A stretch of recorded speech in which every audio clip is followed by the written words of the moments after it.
Welcome, everybody. It's now time to take your seats. Good morning, ladies and gentlemen. Welcome to the launch of the World Bank's Indonesia Economic Prospects Report, December 2023, titled Climate Action for Development. My name is Anthony Obey-Sekera. I'm an economist with the team that brings you this report today, and it is my pleasure to be the MC for today's event. I would like to welcome all of you here at Sohana Hall today, in particular our distinguished guests, as well as those connecting virtually online. We are really excited to have you here today. Now first, a brief note on language options for those connecting virtually. For our online participants connecting through Zoom, please note that you may switch to Bahasa Indonesia or English interpreters using buttons at the bottom of your screen. You can switch language during any part of the event. For participants here with us in Sohana Hall, please take a look to your back. On the left side, you can pick up some interpretation devices if you have not done so already. Bagi peserta yang bergabung secara virtual lewat Zoom, Anda bisa memilih fitur penerjemah di bagian bawah layar Anda dan memilih bahasa Indonesia. Bagi Anda yang berada di Sohana Hall, alat penerjemah tersedia di belakang Anda, di sisi kiri, apabila diperlukan. Let me now begin with a brief rundown of today's proceedings. We will start the event with opening remarks from Ibu Satu Kahkonen, World Bank Country Director for Indonesia and Timor-Leste. Next, a welcome address will be delivered by Ibu Penny Williams, the Australian Ambassador to Indonesia. Today's keynote speech will then be delivered by Airlangga Hartarto, Coordinating Minister for Economic Affairs, Republic of Indonesia. Following that, we move to a couple presentations today on the content of our report. The first is a presentation on Indonesia's economic context, policies, and outlook by Bapak Habib Rab, Lead Economist, World Bank, Indonesia, and Timor-Leste. Second, a presentation on climate action as a catalyst for development by Bapak David Kaczan, Senior Economist, World Bank. And for the final set piece of today's event, we will have a panel discussion joined by an esteemed line of guests. We have with us here today Bapak Khatib Basri, Chairman of Bank Mandiri, Ibu Amalia Adininggar Widyasanti, Deputy Minister of Economic Affairs at the Ministry of National Development Planning, Bappenas, Bapak Rahmat Kaimuddin, Deputy Minister for Coordination of Infrastructure and Transportation at the Coordinating Ministry for Maritime Affairs and Investment, Ibu Shinta Wijaya Kamdani, Coordinating Vice Chairman, Maritime Investment and Foreign Affairs at the Indonesian Chamber of Commerce and Industry, Kadin. This final session will be moderated by Wael Mansour, Senior Economist, World Bank. Now, for today's IEP report, it may be downloaded through our website. To do so, please visit worldbank.org/IEP. For members of the media, there will be a press conference immediately after today's event. You need to be registered as media representatives to join this session, and we will direct you to the press conference room after the event. Moreover, one final remark, we invite you to follow the X, or formerly Twitter, account of World Bank Indonesia, at Bank Dunia. To join the conversation around this report on social media, please use the following hashtag, #IEP Bank Dunia.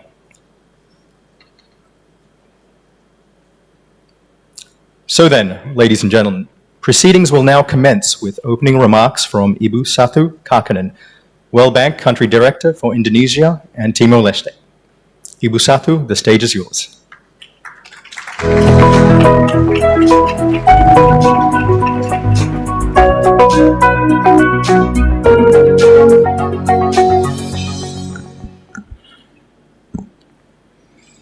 Your Excellencies, Pak Airlangga Hartarto, Coordinating Minister for Economic Affairs, Ibu Penny Williams, Ambassador of Australia to Indonesia, Pak Khatib Basri, Chairman of PT Bank Mandiri, also former Finance Minister, Pak Rahmat Kaimuddin, Deputy Minister, Coordinating Ministry of Maritime Affairs and Investment, and Ibu Shinta Kamdani, Chairwoman of Apindo, Vice Chairwoman of Gadin, and CEO of Sintasa Group. Honorable Ambassadors, ladies and gentlemen, selamat pagi dan selamat datang. Warm welcome to the launch of World Bank's latest Indonesia economic prospects. Before we start, I would like to thank the Australia's Department of Foreign Affairs and Trade for their continued support of World Bank's analytical work in Indonesia. Thank you very much. Now, the world economy is grappling today with geopolitical uncertainty and elevated inflation. Both of these are weighing on global growth and international trade. Aggressive monetary tightening in advanced economies has raised cost of financing, triggered capital flows, and created currency pressures in emerging markets, including in Indonesia. Inflation is again on the rise as political tensions in the Middle East are impacting global energy prices. And the effects of El Niño disrupt global supply food chains. In such a challenging global environment, Indonesia's economy remains stable. It remains a bright spot in the world economy.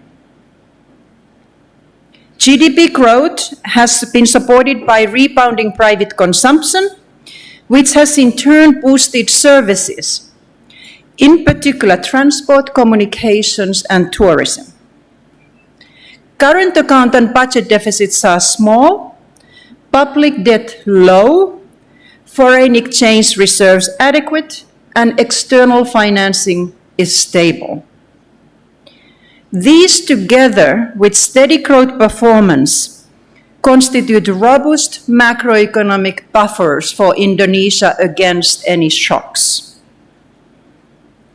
Nevertheless, the end of the commodity boom and prospects for higher for longer global interest rates point to strong headwinds for global economy and for countries going forward.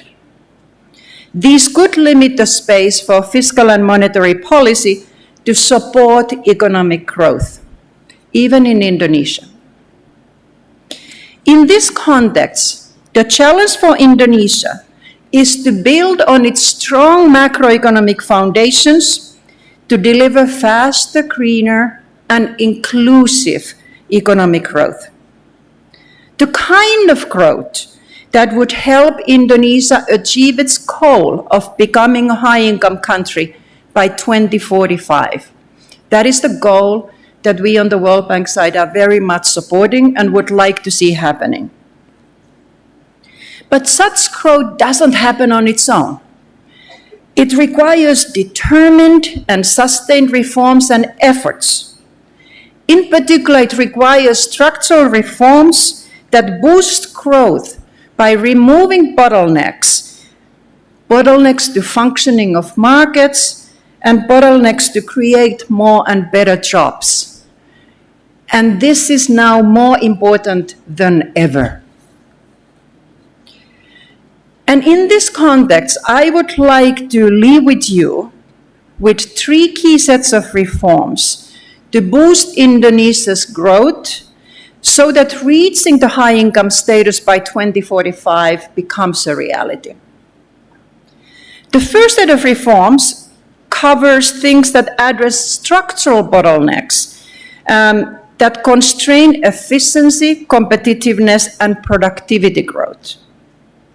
In the past 3, almost 4 years, Indonesia has adopted major reforms to liberalize private investments and deepen markets. These include the Omnibus Law for job creation, and we have Pak Airlangga with us. He was leading that major effort, the first ever Omnibus Law in Indonesia. major effort. We salute you, Pa Airlangga, for that.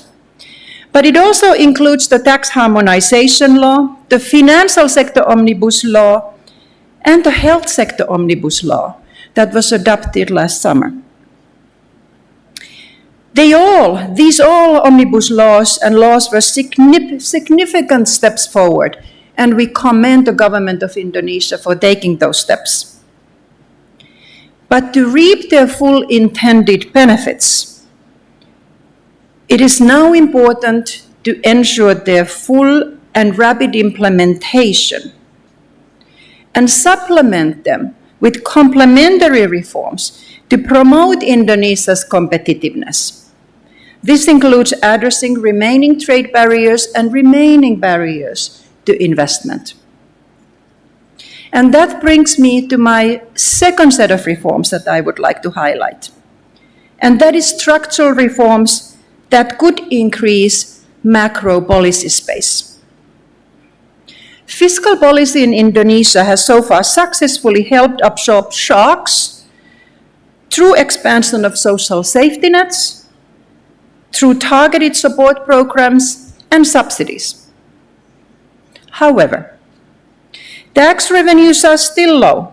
They have risen some, but they are still below the levels of other upper middle income countries, and they would need to be further boosted to close the remaining infrastructure and human capital gaps. Closing those gaps is imperative to achieve higher growth and to become eventually a high-income country. In this context, full implementation of the adopted tax harmonization law will be critical, as well as further actions to expand the tax base. At the same time, so that's the fiscal side, but at the same time on the monetary side, tight monetary policy across advanced economies limits the space for the Bank of Indonesia to accommodate growth by lowering interest rates. In this context, deepening domestic financial markets becomes very important to promote private sector's access to finance at a reasonable cost. And this points to the full implementation of the financial sector omnibus law that has already been adopted. The third set of reforms relates to climate change. After all, we are here today to talk about the interaction between economic development and climate. In this context, fiscal, financial, and trade policies to promote economic growth can also help address climate change. Fiscal policy can be used to incentivize the shift away from fossil fuels, while also raising revenues for the budget. So it can be a double win. The financial system can be used to raise and channel funds towards green investments, and that's very much needed. And it can also be used to protect assets from climate change risks. Trade policies can be used to build Indonesia's green imports and exports and ensure that Indonesia has access to the best technology available from around the world. These actions are not only good for climate, but they will also boost Indonesia's long-term growth. My colleague, David Kaczan, will elaborate on Indonesia's ongoing climate efforts and policy options for the transition to low carbon after a little while. But I'm very pleased that we have such a high-powered and distinguished panel with us today. I'm very grateful for your time, Pa Airlangga, Ibu Penny, Pa Dede, Pa Rahmat, Ibu Shinta. Thank you for coming. Thank you for sharing your views. We very much look forward to your insights and listening to your recommendations for Indonesia today. Again, very warm welcome to everybody to this event. Terima kasih banyak.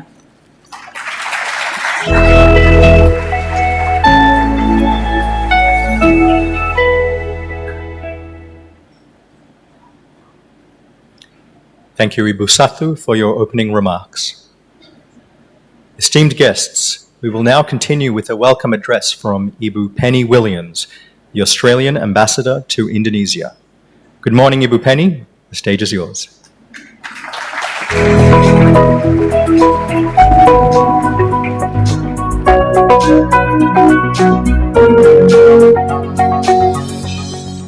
It's always a bit disconcerting to see a big U next to yourself. Good morning, selamat pagi, Bapak dan Ibu yang saya hormati. Good morning, ladies and gentlemen, distinguished Bapak Airlangga Hartarto, Economic Affairs, and extremely prominent Australian alumni. Ibu Satu Kahkonen, World Bank Country Director for Indonesia, distinguished panelists, Bapak Chati Basri, also alumni, Bapak Rahmat Kaimudin, who just admitted he's only just been to Australia for the first time. Shame, but we welcome you back again. And of course, my dear friend Ibu Shinta Kamdani and my ambassadorial colleagues. I'm so pleased to join today's launch of the World Bank's Indonesia Economic Prospects Report. Australia has really supported this report for more than 10 years, and we're so proud to do so. Our economic prosperity, our prosperity, is completely intertwined with Indonesia's prosperity. Indonesia's economic success has an impact on our economic success. Our economic success has an impact on Indonesia's economic success. And if I can just set out for you that what Australia and Indonesia have been doing, and a leader of that has been Airlangga Hartarto, is to really increase our strategic economic engagement, doing practical things, particularly in the climate space and energy transition, that's more about than just selling things to each other, even selling services, thinking about how we can do things differently. In fact, and if I look a bit tired, we've had, in the last 18 months of the Australian government, 31 ministerial visits here, doing those exact things. 3 visits by the Prime Minister, doing those exact things. The Prime Minister came 15 days after he was elected, but Elaunch was involved in that, really with the President and the Prime Minister talking about what could they do that was practical in strategic economic engagement. The first thing that was agreed, and this is really relevant to today's theme on climate action, was that both leaders agreed to the establishment of the Indonesia-Australia Climate and Infrastructure Partnership that's intended to unlock investment into climate and clean energy-focused SMEs and help de-risk infrastructure projects so that Indonesia can secure greater private sector financing for green infrastructure, at the same time focusing on our shared priority of ensuring women, people with disabilities and vulnerable groups also benefit from energy transition. But we've not just stopped there. These practical steps have continued. In July this year, Pak Airlangga was there as well, when President Widodo visited Australia. Both of the leaders also agreed to advance cooperation and collaboration in developing an electrical vehicle production ecosystem in Indonesia. And this led to our Minister for Industry and Science travelling to Jakarta last month to sign an MOU to establish an EV mechanism. We will both use that mechanism to look for opportunities to work together on ESG standards, scientific research, and establishing new business links in building the EV ecosystem. Once again, this collaboration reflects Australia and Indonesia's shared interest in supporting one another to get more EVs on the road and to create economic opportunities. Prime Minister came back in September. I told you I was tired. And when he came back in September, he launched the Southeast Asia Economic Strategy to 2040, which gives the Australian government a roadmap to deepening our economic relationship with Indonesia and the region. It was released on the sidelines of the East Asia Summit, and it identified once again energy transition as a key economic challenge and opportunity. We think that we've got deep expertise and technology that working together with Indonesia could benefit Indonesia and help us both develop diverse and resilient energy supply chains. So I guess the message I want to leave with you today is we're really committed to working together in partnership to take practical actions that involve the private sector and leveraging finance to actually get something done. In closing, I want to thank Minister Elauncha and his ministry. They're a key partner for many of our economic and climate programs, and I wanted to reiterate Australia's commitment to supporting Indonesia's economic growth and our engagement with international economic institutions like the World Bank and OECD. I want to thank Ibu Satu and the World Bank team for drafting another important IEP report and bringing us together today to launch this to the launch so we can have a further discussion about climate action and development. Thank you all very much, and I hope for productive discussions as we go forward. Thank you.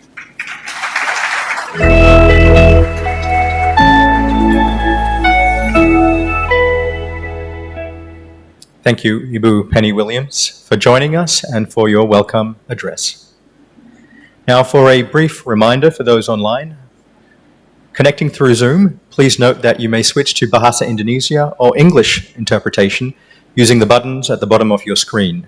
You can change your language options at any time during the event. For participants here again with us in Sohana Hall, there are interpretation devices at the back to your left. Bagi peserta yang bergabung secara virtual, Those of you who are joining us online, you can select the language interpretation at the bottom of your Zoom screen, and you can select Bahasa Indonesia. To those of you who are in Sohana Hall, the interpretation device is available at the back of this room on the left side. So if you need one, you can just fetch one for you.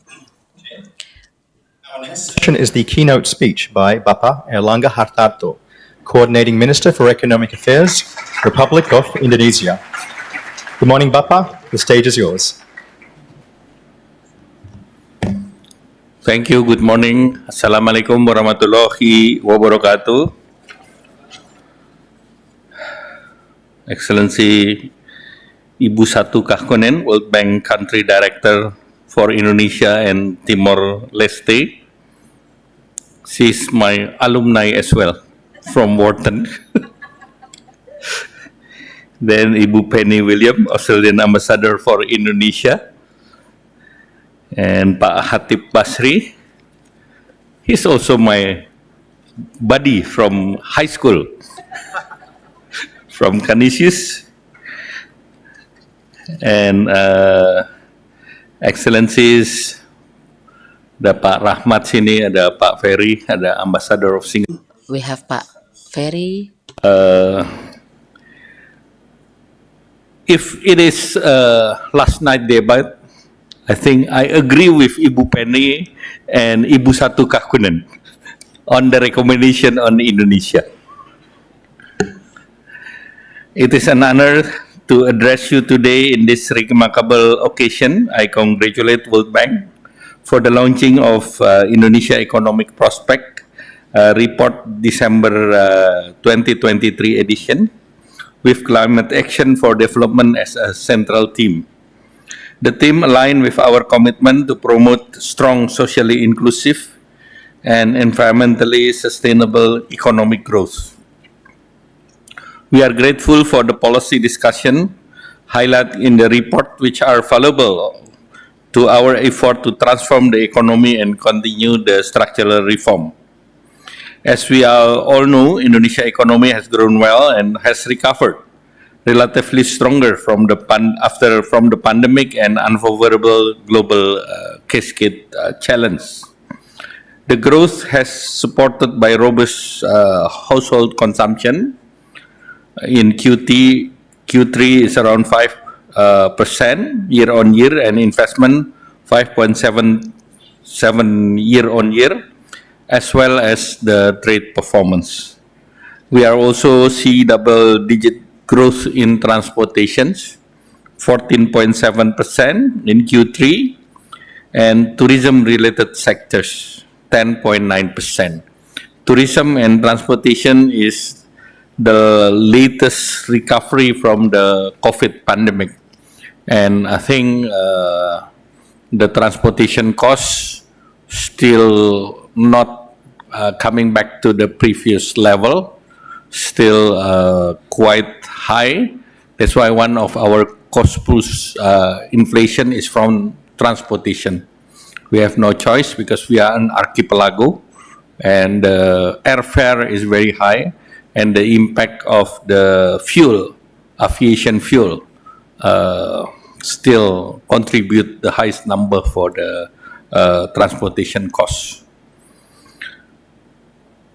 Therefore, it is crucial to maintain the domestic economic strength, in particular the purchasing power. And thankfully, we control the inflation about 2.8% on year-on-year basis. How we control the inflations? We conduct weekly meeting with all governors and mayors, as well as from each regency. And we track every week what is the volatile foods and the increase of especially the staple food, rice, oil, onion, chili.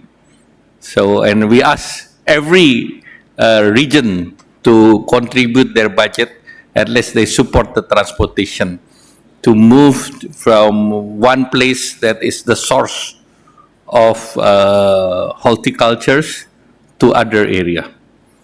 And we give incentive if the FD achieve. So we manage to control inflation the way we manage COVID. We learn from COVID. So I think this is something that other country never do the action. As Ambassador Penny said, that it's not only the policy, but the action that we take. So we use fiscal to give bonuses to every governor, major regency when they achieve the target of the macro target, the inflations, the growth, and we announce every week who is the top low and the top high, 5 or 10. So we create competition between each municipal and regional government. The same things that we did on COVID. So I think we learned a few tricks for that. So I think that's why Indonesia can maintain 5% growth with low inflations. Of course, now the situation have other challenge. The financial cost, interest rate is still high, especially in US. So we have to fight the capital flow.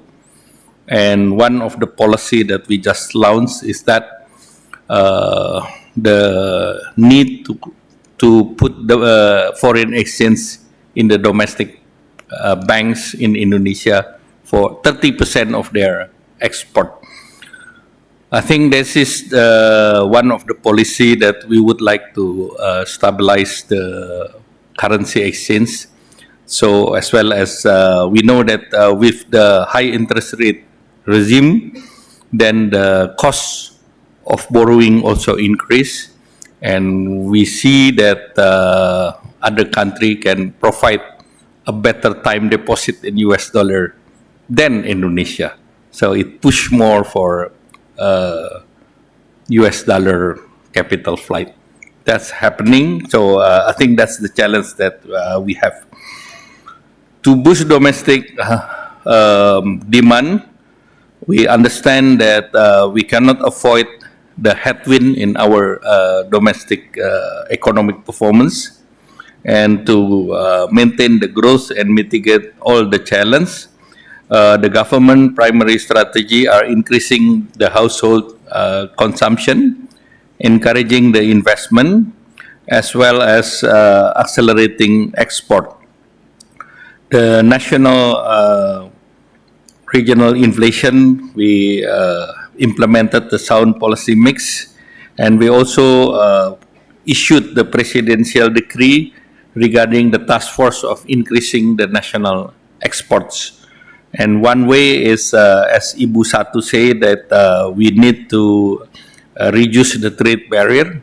This task force is maintaining to strengthening export supplies, diversifying the export market, and as well as to promote the micro and small and medium enterprises. And for diversifying the export market, we would like to accelerate the negotiation of SEPA. And we are evaluating every trade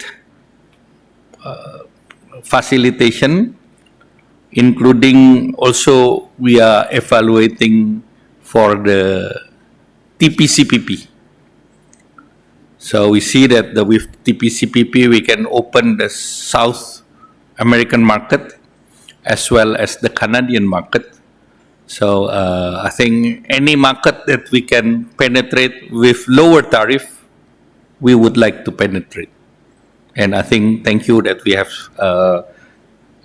trade with ASEAN, with RCEP. RCEP is our next homework. Now everything is ratified, but of course the implementing standard for everyone that will facilitate the flow between the countries in RCEP. And we have worked in the monetary and financial sector as well for the export proceeding, and we have seen substantial foreign currency fund entering the domestic financial system. Last month is about 1.2 trillion from the 3 trillion US dollar that targeted. So I think this is already on the track. Some companies asking to use the proceeds, and the government have no objection that the companies can use the proceeds because it's their money anyway. But we would like that the proceeds from export is kept in Indonesia for the domestic multiplier effect as well as to strengthen our dollars. And from the long-term perspective, we implement the long-term national development plan 2025 and 2045 now is in the parliament. Hopefully before February can be approved by the parliament. So the new government that is after the election will use this as their program. So the continuity is important, even though many things that we need to be transformed. There are a few other policy strategies that we would like to enhance. First is increasing sustainability through the energy transition. We have been working with JETP, with ASEC. With ASEC, we will have a low-hanging fruit, a few energy transition, such as geothermal. We know geothermal, we have some fiscal policy challenge. That is, the tax for the geothermal is a bit high in compare with normal corporations due to the regime of the geothermal is oil and gas in the past. So we are doing the in-depth studies to make it more easier. At the today's regimes, the cost of having carbon is neutralized by the carbon credit itself. So for one example, one of the geothermals in West Java, they got around 90 million carbon credit, but the cost to obtain the carbon credit is also a little bit more than 90 million. So I think we need to work more significant and more detailed to make it more feasible rather than becoming part of the every COP discussion. So we also have the potential for carbon capture and storage. When we had a meeting in Australia with the Prime Minister, the Australian invest in Aceh. And Indonesia capacity for CCS and CCUS is about 4.8 gigaton. And according to the Chevron studies, that the world need 1 gigaton to reduce 1.5 degrees Celsius in 2025. It means that Indonesian reservoir can home the whole world CO2 5 times. That's why when we discussed with President Joko Widodo, I said that 70% for domestic demand and 30% for the world. Actually, the world only need 20% of Indonesia reservoir.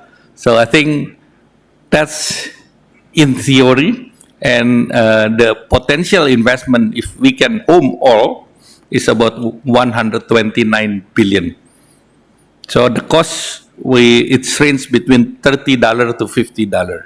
BP calculate around $50 per ton, and in impacts in Masela is around $30. So it's range. So I think a lot of Indonesia potential if we can go green, and we can ask other countries also to support the project in Indonesia. And for sustainability, also Indonesia signed the supply chain in the Indo-Pacific Economic Framework. Again, 14 countries, including Australia. So with the IPEF, the next level is for the critical minerals.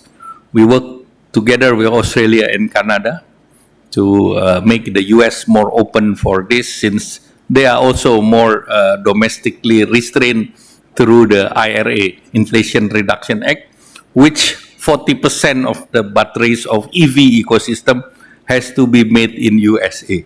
So this is, they learn from Indonesia, Ibu Satu, the local content, 40%. The numbers is the same. So Ibu always complain about me, but I think look at US, they twin our policy.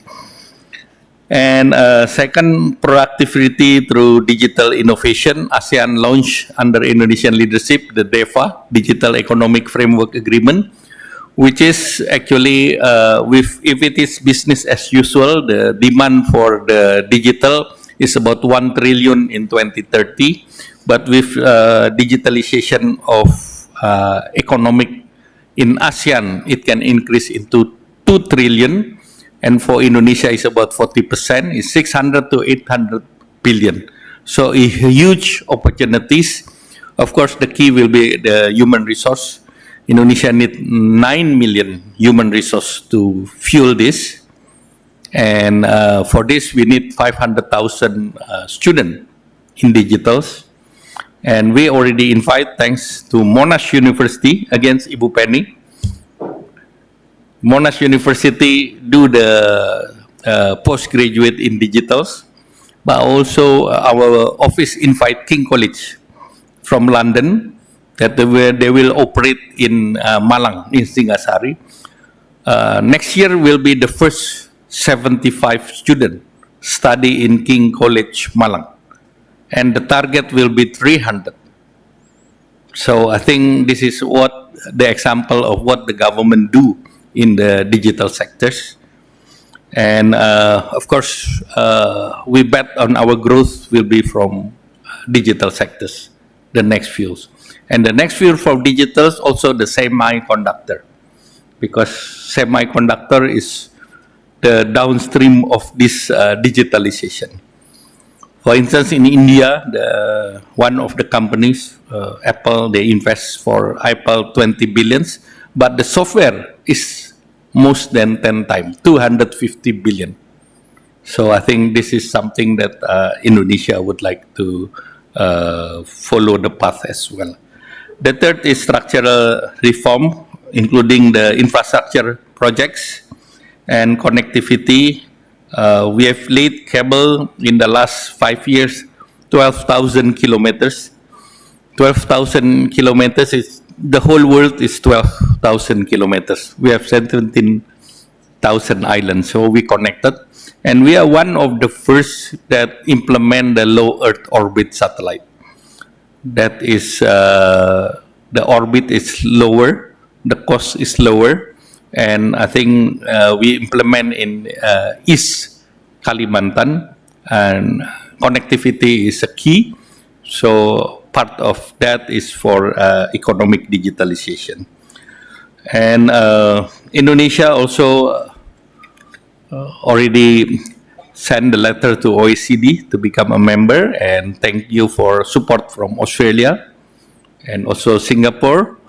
Then also when the president met President Biden in White House has committed to support Indonesia membership in OECD, and the membership in OECD give us more data as well as standardization of regulations, transparency, and also to prepare for the next reform to achieve the Indonesia to get the country in 2035 is 10,000 per capita, and in 2045 around 30,000.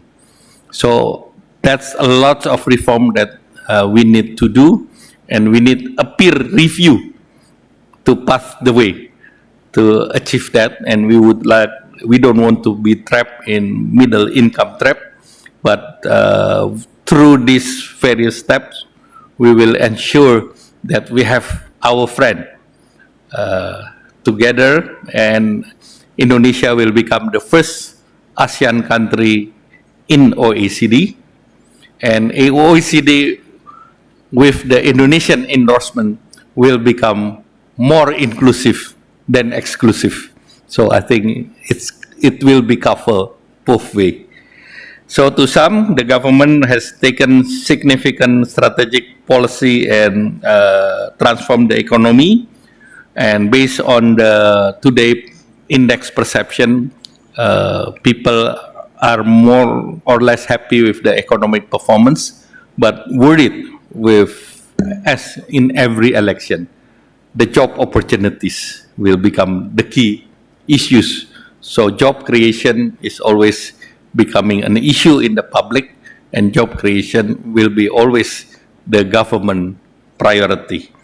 Once again, I congratulate on launching IEP December edition, and hopefully the launch become a forum to discussing the ideas and concept to build a developed and prosperous Indonesia. Thank you.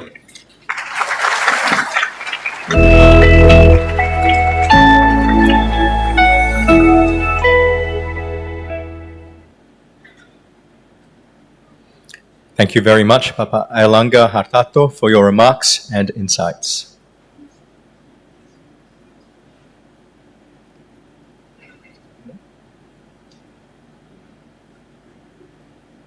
Bapak Airlangga, I believe you will be leaving us now, is that right? Okay. So Bapak Airlangga needs to get back to his ministerial duties. Let's pause for a few moments as he leaves the room. And could I please get another round of applause to thank the coordinating minister?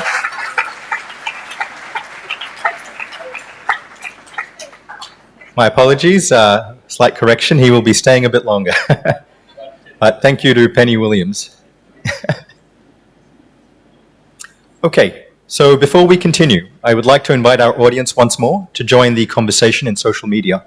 Please follow our X account at Bank Dunia and use hashtag #IEP Bank Dunia. In fact, the World Bank account will be live tweeting highlights from the next two presentations.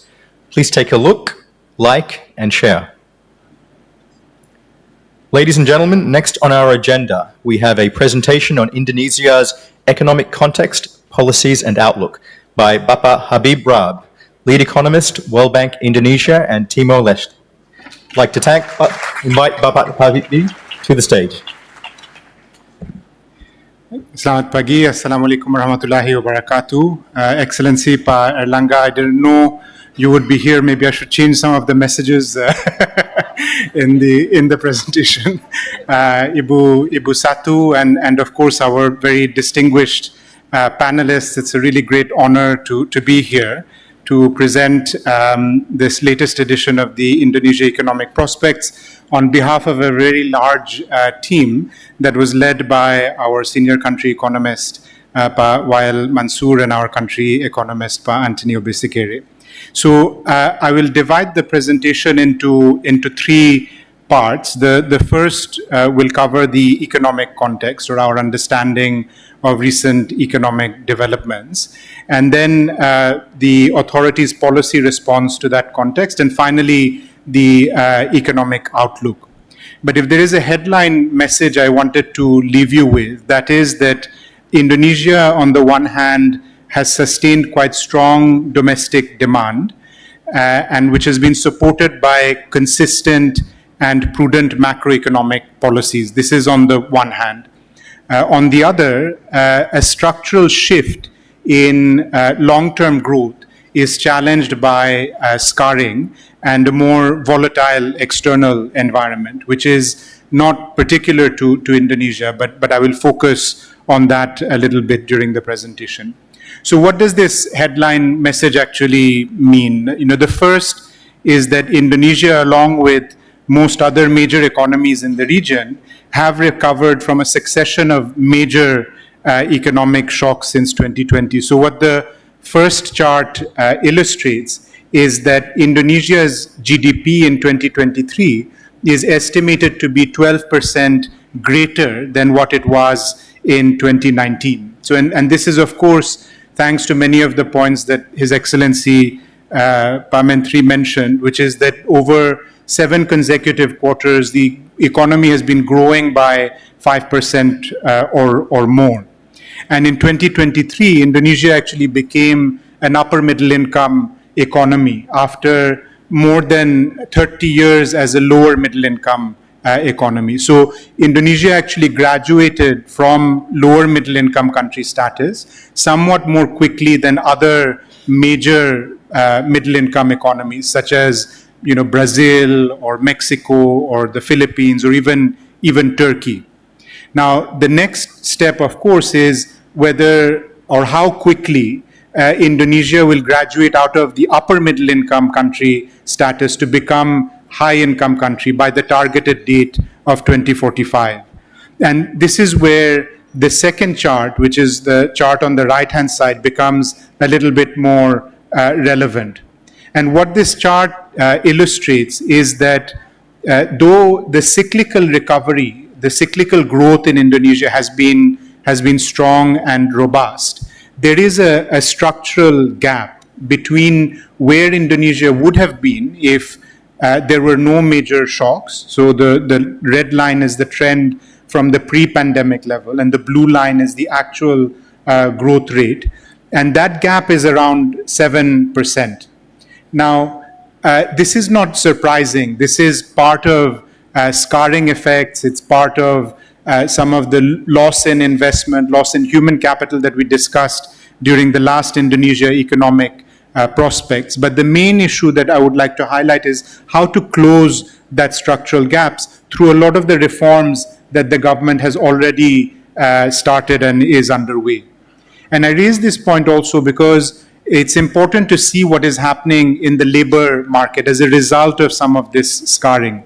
The labor market has been quite dynamic. As Airlangga mentioned, that job creation has been strong. Labor force participation is at close to 70%. Unemployment rates have come down to below or close to what they were at pre-pandemic levels.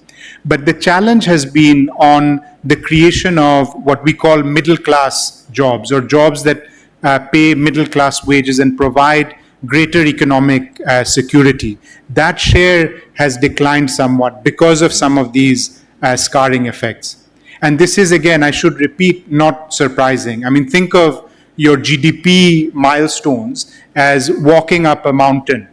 So as you walk up the mountain, if you suffer a fall and you fall behind, then catching up to the milestones of where you would have been, which is this red line, becomes more difficult because you are injured, right? So it's not surprising. So how to recover from that injury is essentially the great challenge. Now, the good news, as both Ibu Satu and Parmentri mentioned, is that inflation has started to moderate. So inflation is a little bit like the rain that you experience whilst you are climbing the mountain. It makes the ground more slippery. You have to be a little bit more careful in terms of the steps that you take to keep walking up the mountain. So that at least has started to come down. And it's not just headline inflation, which is the blue line, which has started to decline, but also core inflation, which is inflation excluding energy and food prices, which illustrates a normalization of demand in the economy. And headline inflation, as Mentri mentioned, has declined for 7 successive months to around 2.6% in October. But at the same time, inflation has moderated, but the supply risks remain. And this also Mentri mentioned, in particular, when you look at the price of certain critical foods like rice and sugar, global prices have been rising very, very sharply. This is what we illustrate in the second chart. So the solid lines are the international prices of rice and sugar, and the dotted lines are the domestic prices of rice and sugar, which have not risen quite as much. But this is something, a risk that we need to watch going forward. Now, beyond these cyclical developments, our colleagues have also done some very interesting work on the structural drivers of cost of living differentials across the country, part of which is driven by logistics and transportation costs, which Mentri mentioned and is covered in more detail in the report. Now, whilst domestic pressures in the form of inflation have started to moderate, external pressures, in particular between July and October, started to intensify, as Ibu Satu mentioned in her welcoming speech. So if inflation is like the rain that you are experiencing while you're climbing the mountain, the external pressures are more like the gusts of wind, the headwind that you are facing as you are climbing the mountain. And there are two ways that we wanted to illustrate this point. The first is around the current account developments. Now, Indonesia has benefited from nearly 2 years of a current account surplus, largely driven by commodity windfalls. And that has started to moderate somewhat, particularly by the second quarter of 2023. In fact, it has experienced a very small deficit because of the slowdown in commodity prices, which has affected the terms of trade. It's not a major concern. I mean, a current account deficit per se is not a concern. The major issue on the external front, however, has been more on the financial account. And we have, our professor and mentor, Khatib Basri, who will know about this through first-hand experience, that because of the high for longer interest rates in the US, the pressures on external financing flows have mounted on emerging markets generally, not just in Indonesia. In Indonesia, what we have seen between August and October is that capital outflows accelerated to the tune of between 0.3 and 0.5% of GDP, which is not insignificant. And this, of course, put pressure on the exchange rate, which is what is illustrated in this second chart, but also pressure on foreign exchange reserves. So the economic context is one in which the cyclical recovery in demand and output continue to be strong, and as we will see in a minute, quite prudently managed, but one in which the structural shift is lagging because of the effects of past shocks and growing external challenges. So what are the policy implications of this economic context? The first is on monetary policy, which has to strike a very difficult balance between external priorities and internal priorities. On the one hand, the rising external financing pressures call for rising interest rates to help maintain this differential between the US policy rate and the Indonesian policy rate, whilst domestic falling inflation and cooling demand call for monetary easing. So there is a tension in the policy direction. But given the intensity of external financing and currency pressures that Indonesia and other emerging market economies experienced, particularly in the month of October and somewhat in the month of November, the Bank Indonesia rightly raised its policy rates by about 25 basis points, which reached about 6% policy rate. In real terms, that translates to around 3% in terms of the policy rate, which is somewhat higher than it has been for quite some time.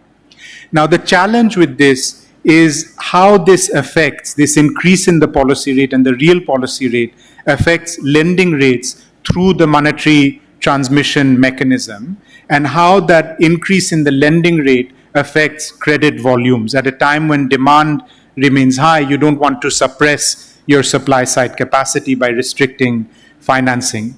But our ongoing analysis that some colleagues have done illustrates that although the policy rate has an impact on the interbank lending rate, which is what you see in the first chart, the impact on the final lending rate on credit volumes is somewhat limited. So the monetary transmission from the policy rate to actual credit volumes has been somewhat limited. And there are many structural reasons for why this is the case, which are discussed in more detail in the report. So the increase in the policy rate per se may not be a challenge for domestic demand or supply side capacity, which may be affected more by things like labor income or commodity price cycles. This is all the more so because when you look at private debt in Indonesia, it's actually very low. Household debt and corporate debt relative to other economies is extremely low. If you compare it to Thailand, where household debt is extremely high, or China, where corporate debt is extremely high, the sensitivity of economic activity and demand is much greater to changes in the interest rate. Nevertheless, to avoid possible credit crunch, Bank Indonesia has utilized other instruments in its artillery to ensure that there is liquidity in the economy, particularly for priority sectors. And what we've done in this slide is just to provide a few examples of what some of those liquidity measures are, including the reduction in the reserve requirement ratio for bank lending to particular sectors, or looser prudential requirements for mortgages and car loans. Now, within this context of the balance in monetary policy, fiscal policy has remained very prudent. In fact, what you see in the first chart is that by the end of the third quarter, the fiscal balance remained in surplus. That means that by the last quarter, if you want to achieve, or if you're targeting a 2.3% of budget deficit, your expenditure would need to accelerate quite rapidly. In fact, by the end of the third quarter, the fiscal accounts were still, as I mentioned, in a surplus. But more generally, what this fiscal prudence, together with high growth, has meant is that government debt has actually been declining. There's been deleveraging in the economy. You might recall this from our last IEP, that there were 3 Ds: deleveraging, disinflation, and de-risking. So deleveraging and disinflation has progressed. The de-risking has somewhat reversed because of these external pressure. But this deleveraging, so the decline in government debt since the peak during the COVID crisis at 41% of GDP, has declined to around 38% of GDP now. And that is important because it reduces what we call debt overhang. So it reduces the headwinds that other economies are facing in terms of investments going forward, because there is so much leverage in other economies. It's also important to note that most of the debt, in fact, nearly 3/4 is in domestic currency, which helps because of external financing pressure, and more than 80% of that debt is also in long-term instruments, which avoids refinancing pressure. And this performance was supported by strong revenue, which is the middle chart, and a slowdown in expenditure, particularly subsidy expenditures, thanks to some of the fuel price adjustments implemented in 2022. So finally, what does all this imply for the economic outlook? We project the economy to grow at an annual average of 4.95% over the medium term, reflecting continued domestic demand. Inflation is projected to continue easing and maintained within the Bank Indonesia target. But the challenges on the external front will remain. But the main message again that I want to leave you with is how to close this structural gap in output so that your potential output grows, your cyclical growth can also start to accelerate to achieve the high income target in 2045. And one of the ways beyond what Mentri mentioned is, of course, the green transition, because the green transition also involves a structural change in the economy which will raise potential output, and we will hear more about in the next presentation. With this, Excellency Ibu Satu Padede, Pak Rahmat, Ibu Winnie, Ibu Shinta, thank you so much. Assalamualaikum warahmatullahi wabarakatuh.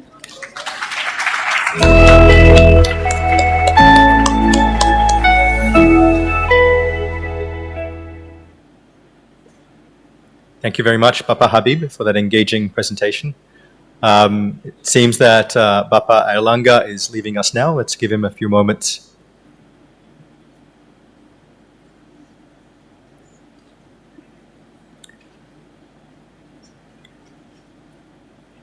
Okay. Ladies and gentlemen, for more on the Indonesian economy, be sure to take a look at the full IEP report on our website. Once again, just for a brief reminder, for our online participants connecting through Zoom, please note that you may switch to Bahasa Indonesia or English interpretation using the buttons at the bottom of your screen. You can change language interpretation at any point during the presentation. For those of you here in Sohana Hall, there are interpretation devices at the back of the room on the left side. Bagi peserta yang bergabung To those of you who are joining us online or virtually through Zoom, you can select the language interpretation feature at the bottom of your Zoom screen and select Indonesian. And to those of you who are in Sohana Hall, the language interpretation device is available at the back of this room. If you need one, you can fetch one for you. With a presentation on climate action as a catalyst for development, which will be presented by Bapak David Kaczan, Senior Economist, World Bank, Indonesia. David, over to you.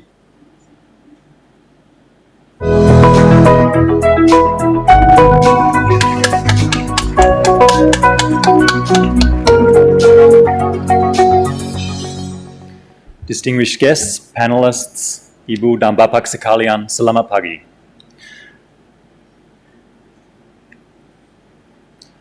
I want to start this morning by asking you to put on your hard hats. Imagine that you are the CEO of a mid-sized firm which makes solar panel monitoring devices for mining and shipping. Business is growing thanks to strong economic growth and the government's recent business reforms. This morning, you head to your workshop where your 85 employees are already at work. Your Chief Sustainability Officer, Efrian, wants to talk. If we're going to meet our investors' ESG requirements, this year we're going to need to upgrade the production plant. It's old and it's inefficient, and the new plants of this type are way more advanced. We could extend our product line, not just save energy. It sounds good, but you know this is going to be expensive. And your Chief Financial Officer, Enda, has other ideas. Tell the green investors to wait, she tells you. I've run the numbers. Our energy costs are very low. It's going to take us 10 years to recoup the savings with the upgraded plant. The maturity time on our loans is much less than that, and the interest rates are high. And our input costs, in particular the imported solar panels, are not falling as fast as we had hoped. You have a moment of deja vu. 3 days ago, a survey arrived on your desk from the World Bank. Now, I know what you're thinking. Yet another survey from the World Bank? Haven't you asked us enough, World Bank? But you kindly fill it in. Thank you for that. Yes, tick, we have a Chief Sustainability Officer. Yes, we have ESG milestones. But no, we haven't yet made energy efficiency investments. This last part is not hypothetical. Our starting point for the IEP's analysis in this December was a survey of 750 firms in energy-intensive industries.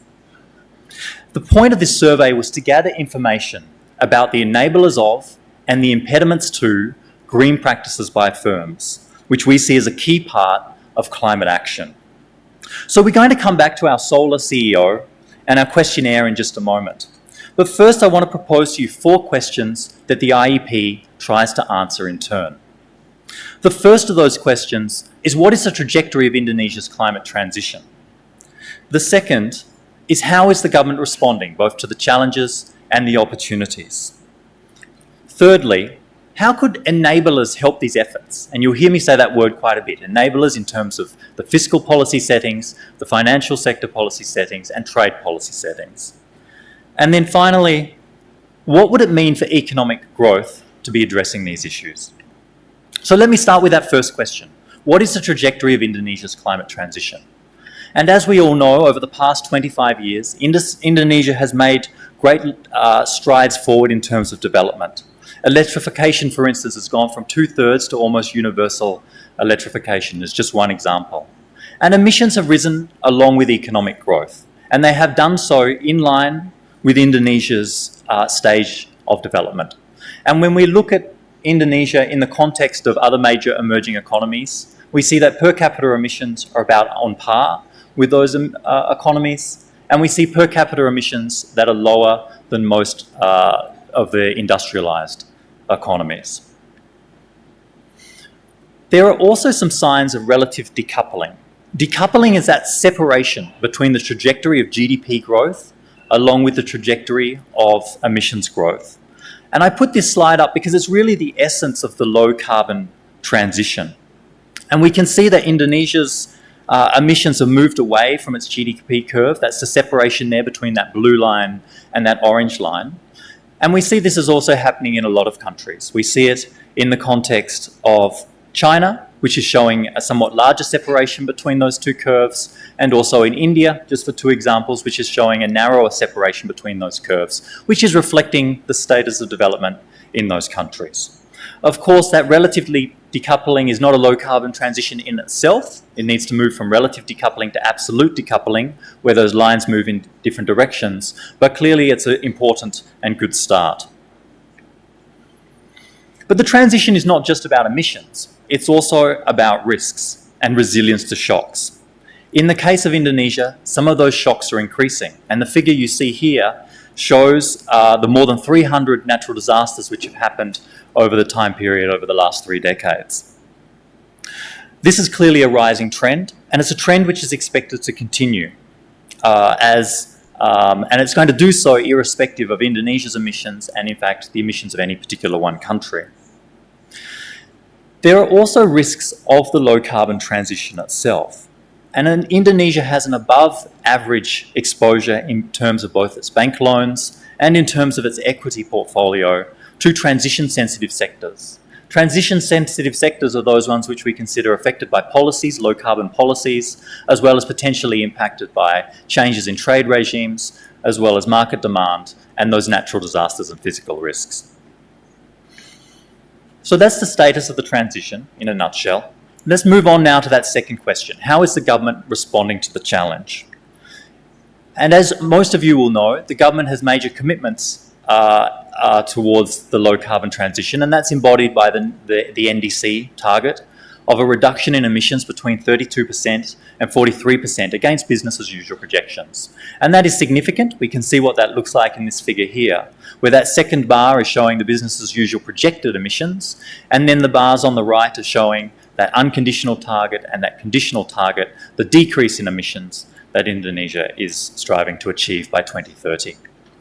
But it's not just commitments. There have been important steps forward. And we see that particularly in the land sector, where the rates of deforestation and land-based emissions have fallen quite considerably. So the graph that you see here shows an 80% decrease in the rate of deforestation over the last 10 years. And the deforestation rates in the last few years are the lowest levels that Indonesia has seen since 1990. So this is very good news, and it's on the basis of concerted policy action, such as the moratorium on conversion of peatland and primary forest, reforestation and peatland rewetting efforts, fire prevention, social forestry and land tenure reform, so serious action. In the energy sector as well, there are important commitments and actions to support renewables and shift away from coal. The green line on the graph there gives you a sense of the magnitude of that commitment. That's the increase in renewables which Indonesia is pursuing. In fact, the numbers are even slightly higher at the moment. This comes from the NDC. There are more recent commitments which are even higher. And this is backed by important steps forward, like the emissions trading scheme, which is now operational for coal-fired power plants connected to the grid. Improved price caps for renewable power, making renewables more attractive. Commitments to no new coal in the electricity grid. And there are also some remaining challenges, such as domestic market obligation, which continues to favour coal, off-grid expansion in power generation, and a tariff structure which is holding back some of the needed grid investment to allow renewables to come online. But moving on now, what are the key enablers? This is really the focus of the IEP. What is it that could support these climate efforts that I've just mentioned, while also supporting development in their own right? And these are the fiscal policy framework, the financial policy framework, and the trade policy framework. So let's go back to you, our CEO of our solar company. You filled out the survey, and one of the questions in the survey asks about green practices. These are things like, do you have a chief sustainability officer? Do you have ESG framework? Do you have milestones for your energy efficiencies? And you answered yes to many of those questions. And so did your peers at other companies. Indonesia, it turns out, performs relatively well on many of these scores. The World Bank has done this survey in other countries, mainly Eastern Europe and Central Asia, and we see that Indonesia does quite well. But like our CEO, firms, according to the survey, do not appear yet to be making energy investments. And in the survey, they're saying that it's not yet a priority. And when firms are saying something's not a priority, it tends to mean that it's not yet making financial sense for them. So now we're not saying that an investment in energy efficiency by a firm is the sum total of the climate transition. It's not. There's many other parts to it, including things I've already mentioned. But we do think that this is telling. Our hypothesis is that those enabling factors, the fiscal settings, financial settings, trade settings, are important contributions and drivers of those firm decisions, as well as important contributions to the overall climate transition. And that's why these three things are our focus. So let's consider first those fiscal settings. These create incentives for investment, and they also raise revenues for government. And the most important of these in terms of the incentives that they send are fuel subsidies and carbon pricing in opposite directions. So they set the prices, which drives consumption of fossil fuels, and thus drives investment in cleaner technology.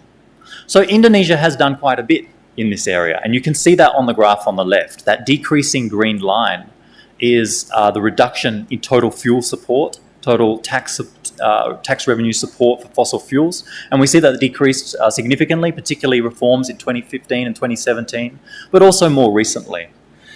We can also see, however, that they tend to be above some of the peer countries of similar types of sizes of economies, and that means that there is still relatively low electricity prices, as well as relatively low petrol end user prices, as you can see in the figure on the right. What this suggests is that in the medium term, and as circumstances allow, there may be more opportunities for redirecting some of that fossil fuel support in ways which incentivises cleaner investments, whilst also supporting the poor. But there's no point incentivising clean investments if firms, like our hypothetical firm, find it hard to get the financing to make those investments. So what we see at present, based on our survey results, is that the payback period for many of those cleaner, energy-efficient investments is actually longer than the maturity length of most business loans. Financial deepening and new facilities for green finance can ensure the access for credit which firms need. And there's also trade, which gives firms access to technology. So it's all very well to have incentives to make an investment in cleaner technology. It's all very well to have the financing to be able to do so, but you also need the inputs to be able to do so. You need well-priced inputs to be able to make those investments make sense. So what we see in Indonesia is that tariffs on green goods are low, in line with Indonesia's overall tariff policy. However, we also take a look at non-tariff measures, and here we find that the non-tariff measures are adding costs to green goods And when those non-tariff measures are added up, it adds up to about 20% a tariff equivalent on some of those crucial green goods. So we think that further streamlining of trade can reduce costs and make it easier for that transition to happen amongst firms. So now on to the fourth question. What could reforms do for economic growth? What we do here is we take a package of reforms. We consider some of these actions which I've just described, along with carbon pricing, along with fuel subsidy redirection, along with packages of reforms in land and energy sectors. And the net effect is that firstly, they reduce emissions, and we see that on the left-hand side. They reduce emissions in line or exceeding Indonesia's climate targets, which is good news. It suggests that those targets are absolutely possible. On the right-hand side, you see the results of CGE modelling in terms of the GDP impacts. And the key point here is that most of these scenarios are showing positive growth. In fact, they're all showing positive growth except for one sensitivity test, which is using a particularly extreme carbon price. The mainstream policy packages which we present here are all showing longer-term positive growth as a result of these actions, which are also reducing emissions. Now, of course, models are models, and there are short-term costs to any transition, including this transition. It won't be easy. But the good news is that the longer-term picture shows a complementarity between those actions which are good for reducing emissions as well as for growing the economy longer term. So in summary, what the IEP is presenting is a climate change and development enabling policy framework, a framework built on those fiscal measures, those financial measures, and those trade measures. Many of these actions are underway already. Of course, these aren't the only actions that are necessary. There's also actions in adaptation, there's actions in the energy sector and land sector, and our country climate and development report goes into these in more detail. But what's attractive about these three sets of measures, and the reason that we've highlighted them in the IEP this time, is because they're beneficial not just in terms of getting the incentives right for the climate transition, but they're also necessary for longer growth in themselves in the longer term. Thank you very much.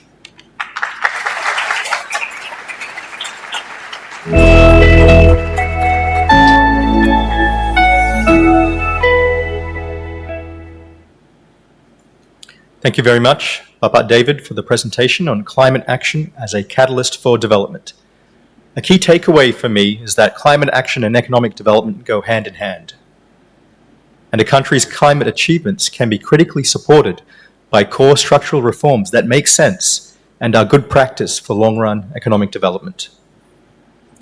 Now, before we move on to our next segment, I'd like to note that all presentations today will be uploaded after the event on our website. And we would also like you to follow the X account of Bank Dunia Indonesia at Bank Dunia. To be part of the conversation on social media, don't forget to use the hashtag #IEP Bank Dunia. Ladies and gentlemen, let's now head on to the final session of today's event, the panel discussion on climate action for development in Indonesia, which will be moderated by Bapak Wael Mansur, Senior Economist, World Bank. Could I now invite Bapak Wael and our esteemed panelists to please come up on the stage? Thank you.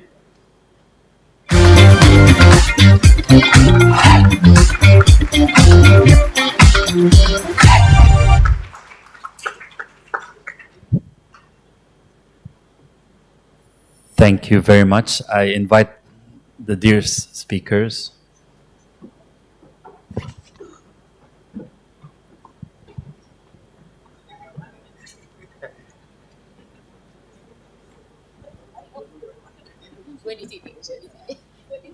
It's a free seating, so.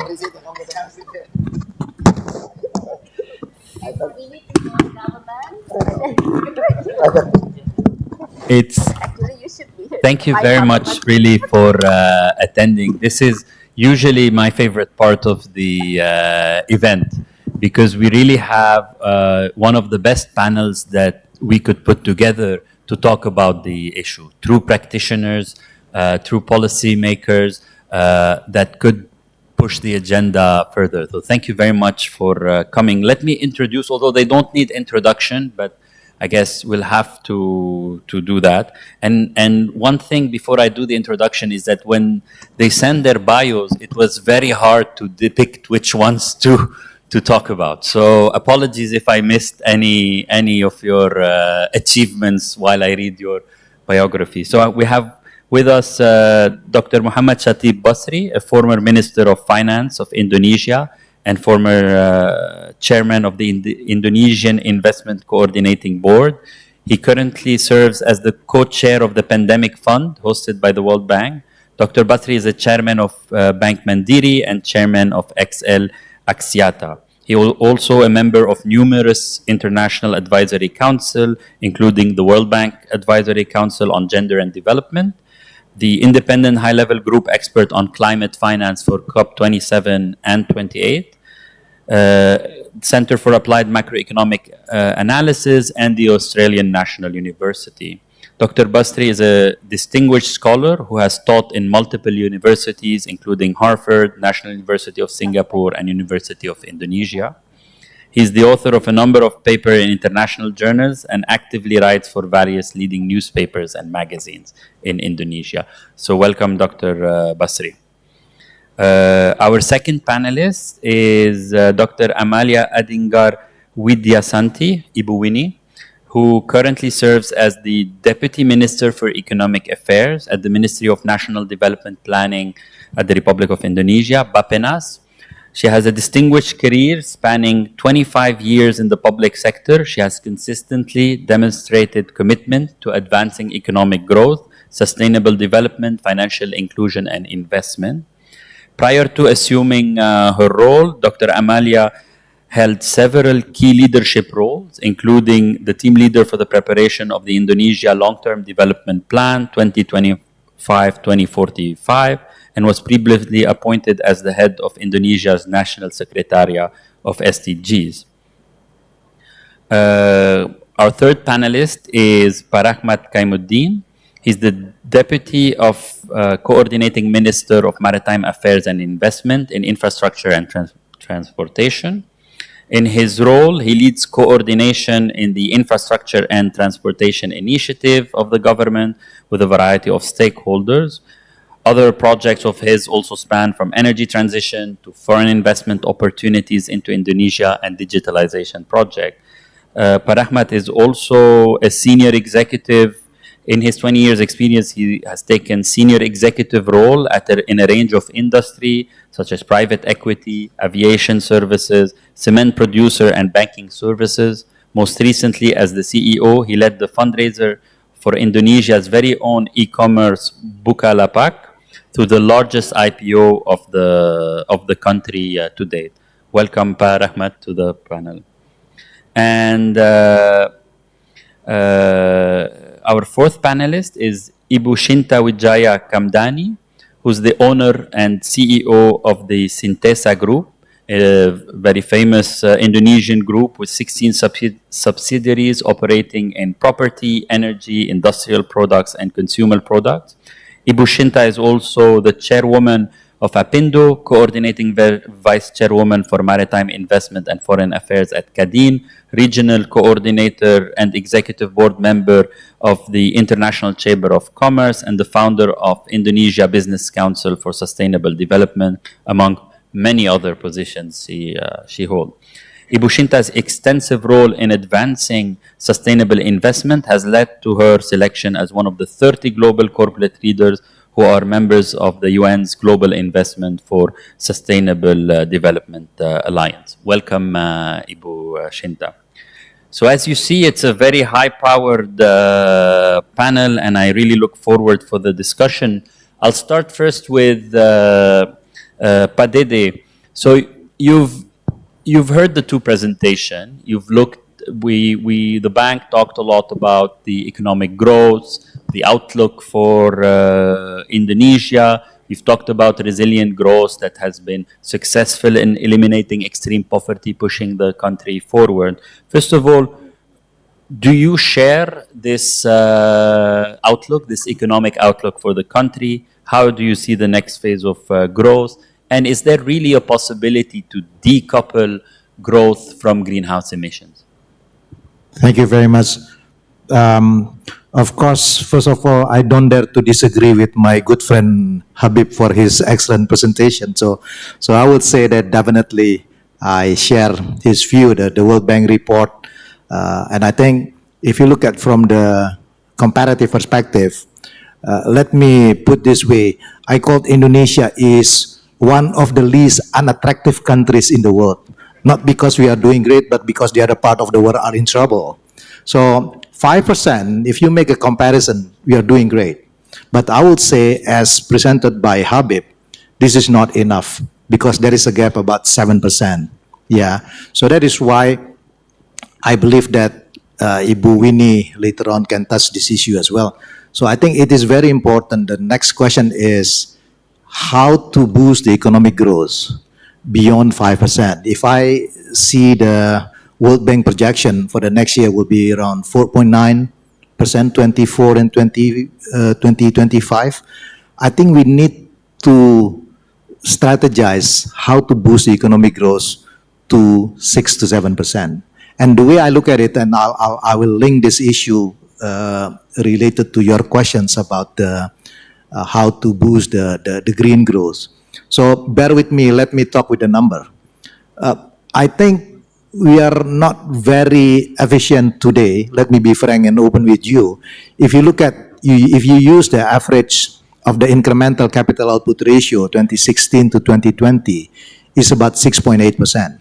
So if Indonesia wants to achieve 6% economic growth or 7%, we need investment over GDP between 41 to 47%. But in fact, the problem is the domestic saving is only about 36. So we are exposed with the current account deficit between 5 to 11%. And I don't think this will be sustainable if this is financed through the portfolio. Now the next question is how to achieve this 6 to 7% economic growth and link it with the green growth strategy. So let me put this way. To narrow the saving investment gap, the first thing that the government needs to do is to increase savings. So I couldn't agree more with the presentation by Habib that it's very important for Indonesia to increase the tax ratio.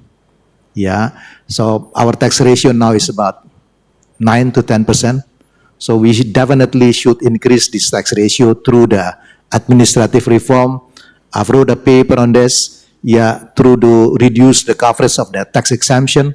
But I think there is some, room as well to use the Pigovian tax in order to de-incentivize, quote-unquote, the dirty sectors. Yeah.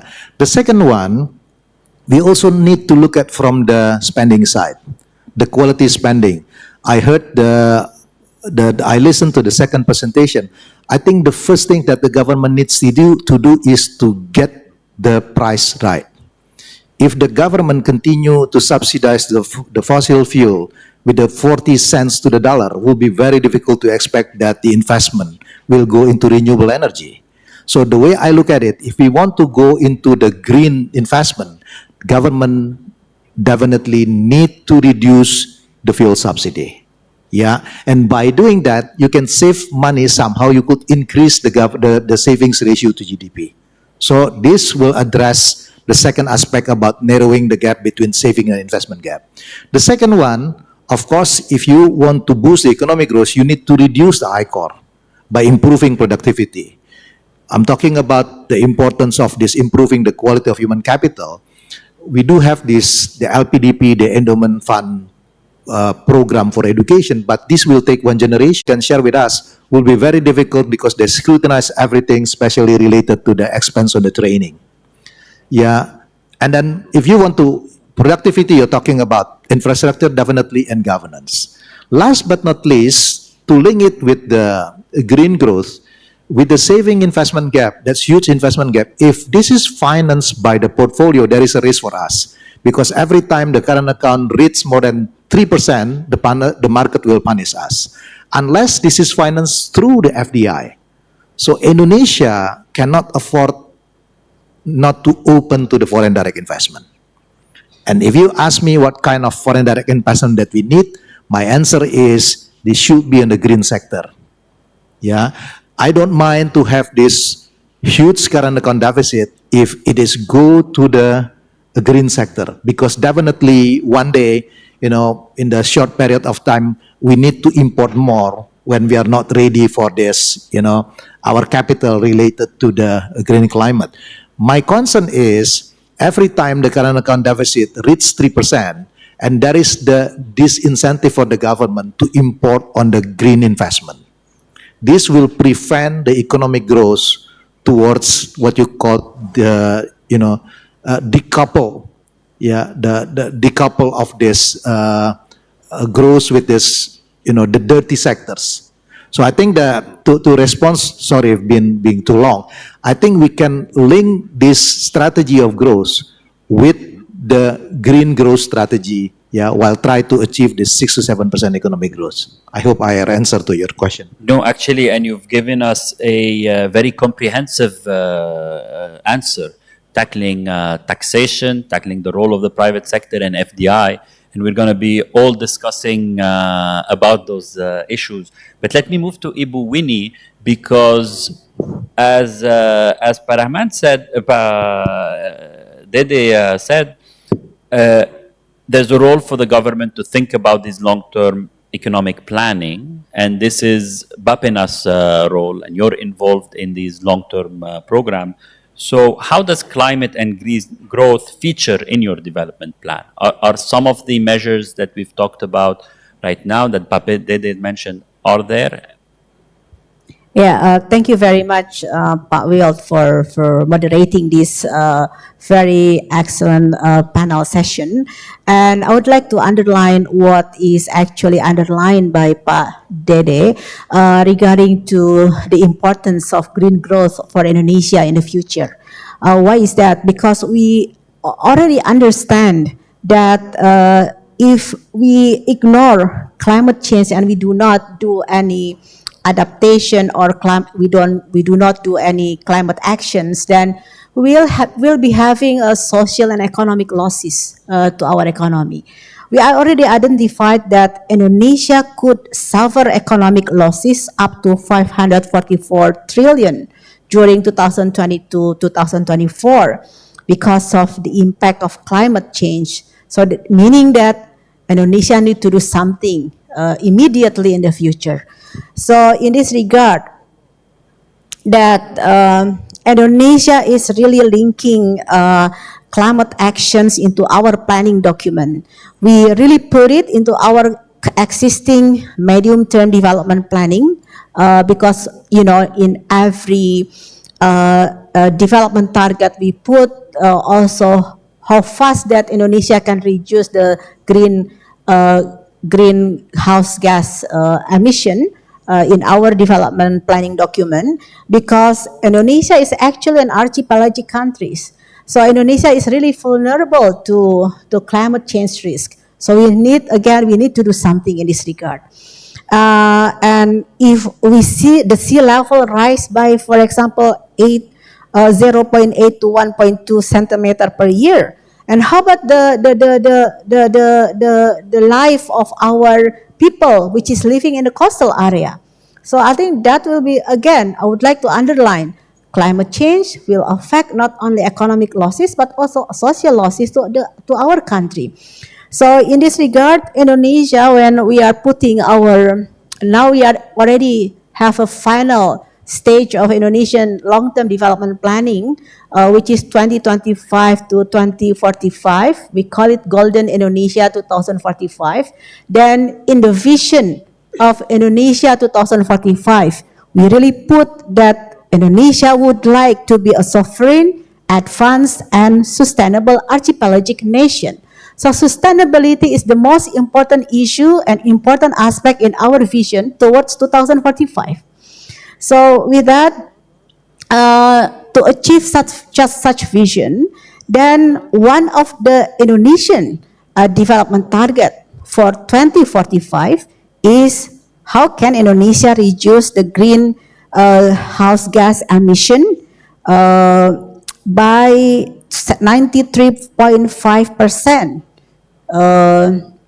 because we would like to achieve the net zero emission in 2060. So this is actually showing to everyone that Indonesia will really committed to really do the climate action strategy in the next 20 years, not only for current year, but also for the next 20 years.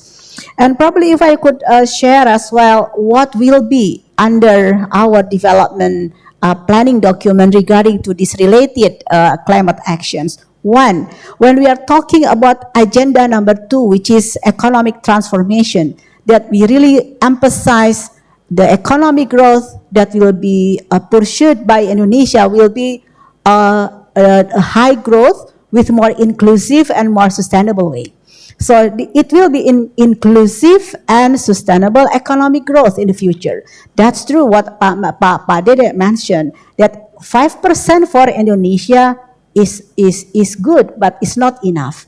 Because 5% for the latest 20 decades ago is showing that Indonesian economy is really stable and really prudent. We have a very strong fundamental of Indonesian macroeconomy, but whether we are satisfied enough with this stability, and stability only is not enough for Indonesia. We need to have something pro-growth. We need to have a high growth to create more employment to our people. So we need high growth to really achieve the high income economy before 2045. So at least Indonesia needs 6%. 6 to 7% is our target actually. But at the minimum, 6% is needed by Indonesia in order Indonesia can achieve high income economy by 2045, but with a more inclusive and more sustainable economic growth in the future. So this is the basic concept that we are really put into our long-term development plan regarding to the economic development in the future. And one more thing that we would like to emphasize here is, next slide please, in slide number 8. Slide number 8, that in 17 development goals of Indonesia, under the agenda of Indonesian economic transformation, we really emphasize green economy implementation is the key. So that's why green growth will be one of our engine of Indonesian economic growth in the future.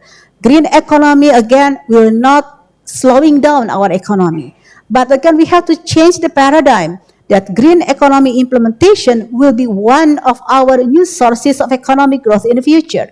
So if we do not implement green economy, then what we'll do? We'll lose opportunity, we lose competitiveness, then it will, it will decelerate our economy. But on the other way around, if we really put our effort on green economy implementation, that it will be a new engine, one of the new engine of Indonesian future economic growth. We will improve our competitiveness, and also we'll, we can find something that we are not utilized it before. So new sources of economic growth is the key issue of Indonesian, but green growth is one important aspect for Indonesia in the future. And the other agenda of Indonesia, not only talking about economic growth, but Indonesia also talking later on for the development agenda is about ecological resilience. So if you look at that one, so under social, cultural, and ecological resilience is one of the 8 Indonesian development agendas in the future. We'll talk about high quality environment, resilience of energy, water, and food independence. And also, we have to be resilient to the disasters and climate change. So this is actually the picture, Pak Will, what we are going to do in the next 20 years. Thank you.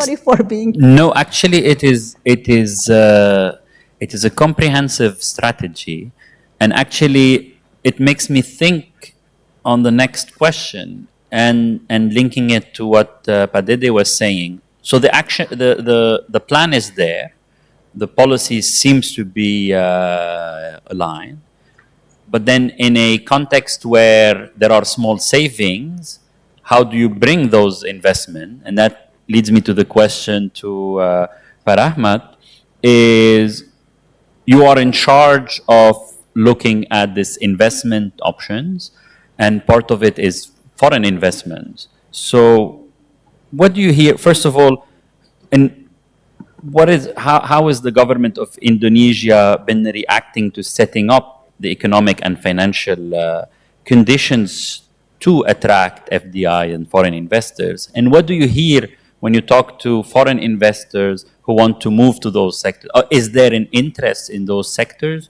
or is it still the conventional, if you want, Indonesian sectors? Yeah, thank you, Pak Wael.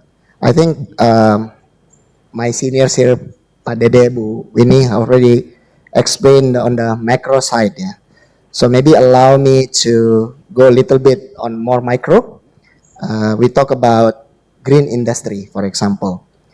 We know that as the global trend, we want to, as the world decarbonize, there will be an opportunity as well as threat for Indonesian economy. For example, we are one of the major exporter of fossil. We know at some point, we don't know when, that is going to be gone. So we need to replace that economic activity into something. And then we also know, for example, one of our key industries in Indonesia is automotive and combustion engine automotive, to be exact, right? And we know at some point, if we do our job right, that is going to be obsolete, and we have to do something. And even domestically, the way we generate power is also a lot of it is driven by fossil. And if we don't do anything, we may end up becoming from net exporter of energy to become net importer of energy, or energy source, or energy supply chain, which is, these all we need to think about, right? So let's say we pick transportation.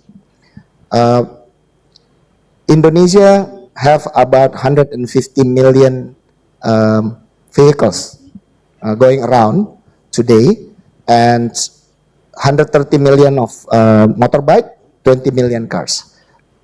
1 million car sales every year, like say 6 million of motorbike every year. So this is about 20 years worth of sales.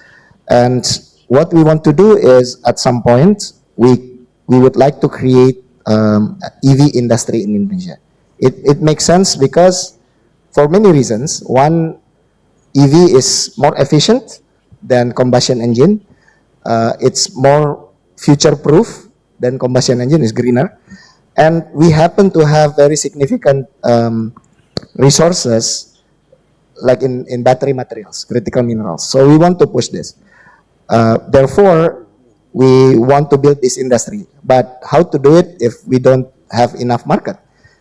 So what we do in the government is we want to create the market right now to start. So this year we created a fiscal incentive to basically give the buyers of EV two-wheelers about 7 million rupiah, 450, to create parity between ICE and EV two-wheelers. And then we also create a tax fiscal incentive tax cuts, 10%. Also will bring parity. So next year we already signed a presidential decree that will allow people who want to build car manufacturing in Indonesia for EV, they can import first to build the market for 2 years, as long as they commit to create the same amount of production. It's like 1-to-1 production within the same 2 years. And that will create a lot of options for people. And today, we see about a handful of car manufacturing from all over the world. It's kind of queuing up, waiting for the implementing regulation. So I think we try to be progressive in one, because we know once we build the EV industry in Indonesia, the battery will also come, and we already have the material. So we can create the supply chain. Another example we do is on the supply chain of solar panel, for example. We have the silica, we have the energy. But today, because we just electrify our system, we're using fossil, the past maybe 20 years, we have oversupply in excess electricity in Java Island. And we need to use that electricity first. But at the same time, we know that there are needs to, in let's say 2030 onwards, we'll need this supply chain domestically. But we don't have the demand today. So what we do is we speak with our neighbor, Singapore, for example. We said, okay, if Singapore needs green electrons, we can do something. We can do green electrons trading, but with a few conditions. One, the solar panel and battery has to be manufactured in Indonesia. Second, the money have to flow to Indonesia, not only the electrons, to improve the current balance. And the third, the electrons, let's say built in Riau Island, have to be used for green corridors for Singapore investment also. So these are the kind of policies that we do. Well, Thank you, Paramat. This seems like a big workshop in the making. But let me move. I mean, all these projects, all these investments supposedly should cater to the private sector, and that's where Ibu Shinta can give us her perspective about what the private sector could play in accelerating the decarbonization of the economy. But also, one issue that we hear often is that there's a lack of green project proposals from the private sector. There's no bottom line. They're not interested. Is this true? Walk us through what you deal with as a businesswoman and also as representing the private sector. Okay, thank you very much, and thank you for this opportunity to share with distinguished panelists. Actually, both Pak Dede, Ibu Winnie, has really given the big perspective on what and why, and I think that's very important. And I like Pak Rahmat is always, I like, because I use Pak Rahmat, he's always like the bridge, I said, because he really understand when we talk. And then I said, you just, how can we make it happen, right? So Pak Rahmat is there to give us the right tools to say, okay, we want to do it this way, but Pak Rahmat, you have to support us. So where we come in is the how, right? The how in terms of why are we even talking about this? We said it's a good Indonesia to have, we want to have a green economy. I mean, we are in the right path on a low carbon economy, but how, right? And let me be clear when we talk about business in Indonesia. Business in Indonesia is very diverse. First of all, we just talk about, we are private sectors, they're state-owned enterprise, for sure. They are big businesses, but they are 97% of economies is small, medium enterprises. Do you think they all know when we talk about green pathway of how Indonesia wants to achieve it? When our goal of Indonesian goal, we want to support Indonesia to achieve net zero by 2060. But do you think all businesses are aware? Actually, we did a survey, quick survey, and very, very small number. I don't want to even share the number because it's very small. So in one aspect, we know this is the right thing to do. The second aspect is we still have a very big gap of even understanding and how to do it. But first thing first, so when the government through Ibu Winnie, Bappenas did the long-term on how the planning to 2045, which definitely has included a company, we set ourselves as Kadin, as the Chamber of Commerce Industry, we are the umbrella of all the private sectors. We set to serve how we have to have, we need to understand what government wants, but what does private sector think about the government plan? We have to be included to be formulating the government plan. Why? Because at the end, we are the one who's going to do it. It's no point government making the plan if the business cannot do it. So this is why in conjunction with the government plan, we in Kadin, we did actually the what we call the roadmap of Indonesia 2045. And this roadmap, there's 4 areas, 4 pillars. First is how to boost prosperity, how to foster inclusivity, and then how we can advance sustainability. And I think this is a very important aspect, the sustainability aspect, on how we can bring the how to act. So we made very detailed recommendation on the advancing sustainability. We find there are 7 areas that we want to talk about. First is on the decarbonization of the industry. Many of our even manufacturing, so forth, we're not talking about the want to do it, but they have to do it because of the demand.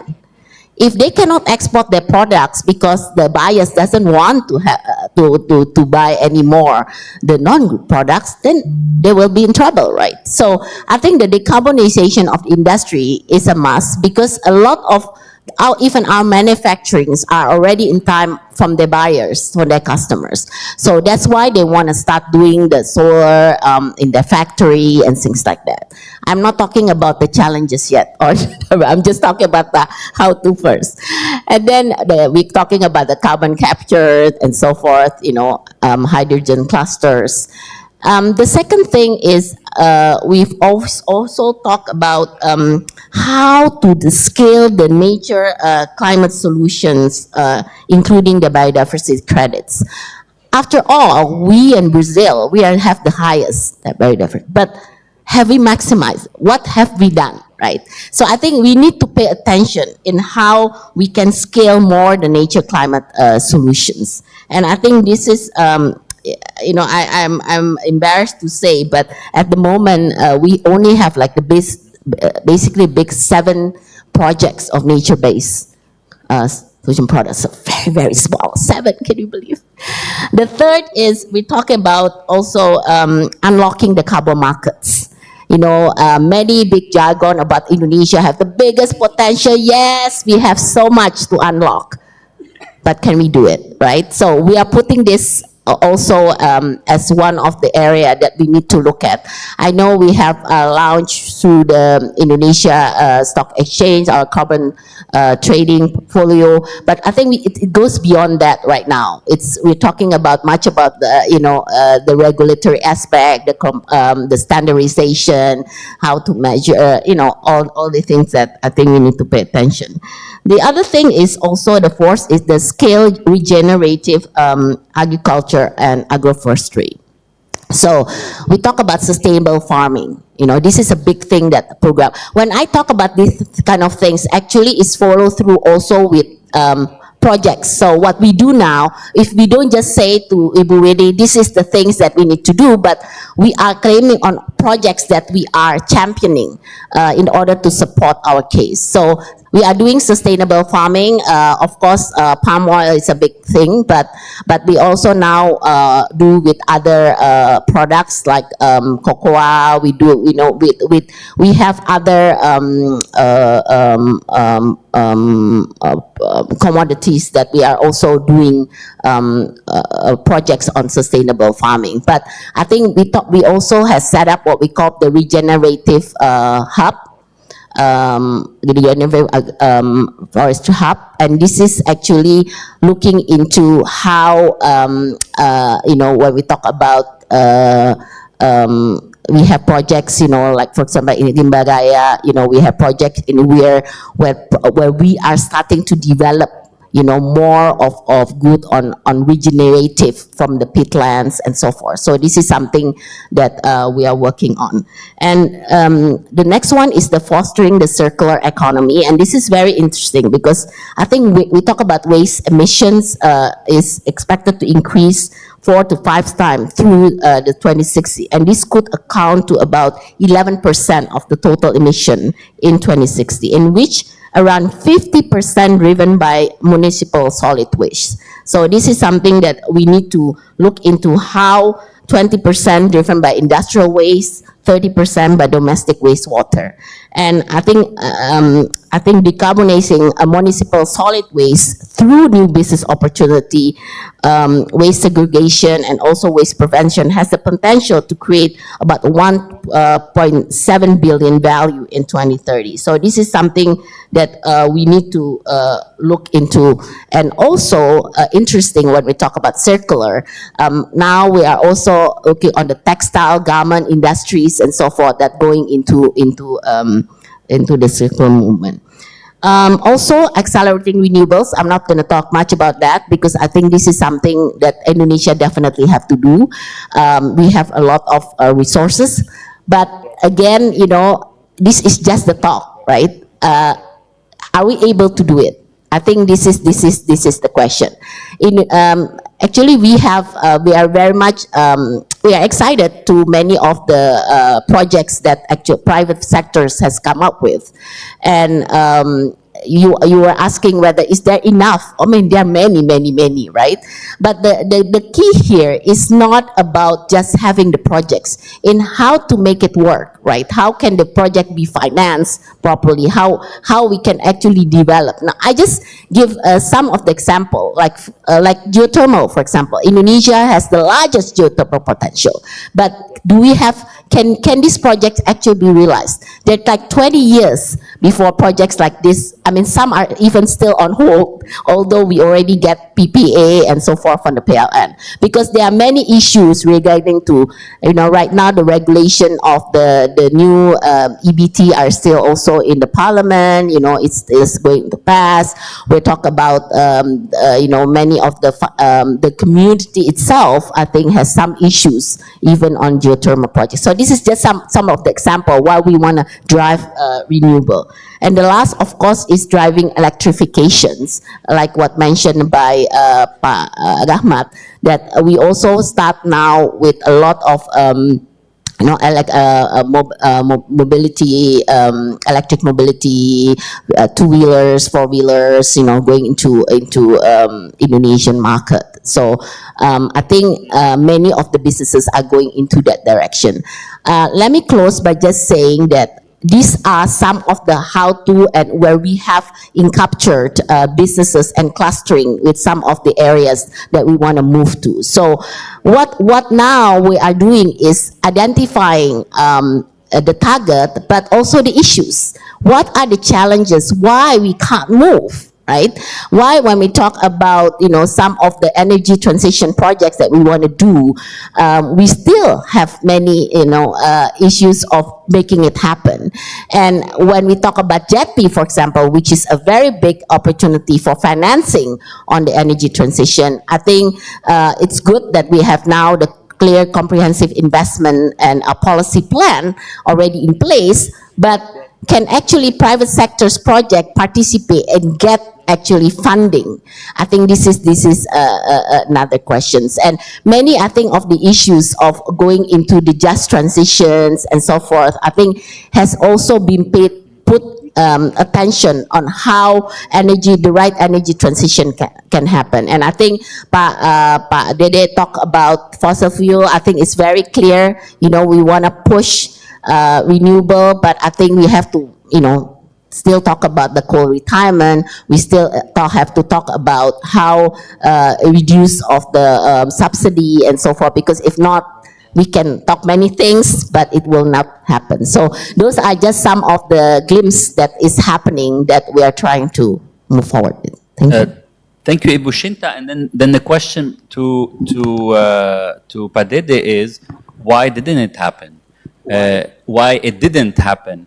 Because a lot of these issues on subsidies, on the carbon market, etc., has been there for some cases. First of all, I want to hear your perspective. Be someone who has been in government, who is in finance, who did so. How do you see these pieces coming together? This is a tough question. My favorite quote is from Jean-Claude Juncker, the former president of the EU Commission. He said that we all know what to do, we just don't know how to get re-elected after we've done it. And I think that's explain, you know, answer your questions. But let me try to respond to your questions. Economic theory always talk about what to do, but they never talk about how to do it. Always silent on how to do reform. So perhaps let me share with you. I do believe that this is really the good time for the government to introduce this policy, because as Habib mentioned, there is a risk for Indonesia, not only for Indonesia, for many countries all over the world, with the scarring effect of the pandemic.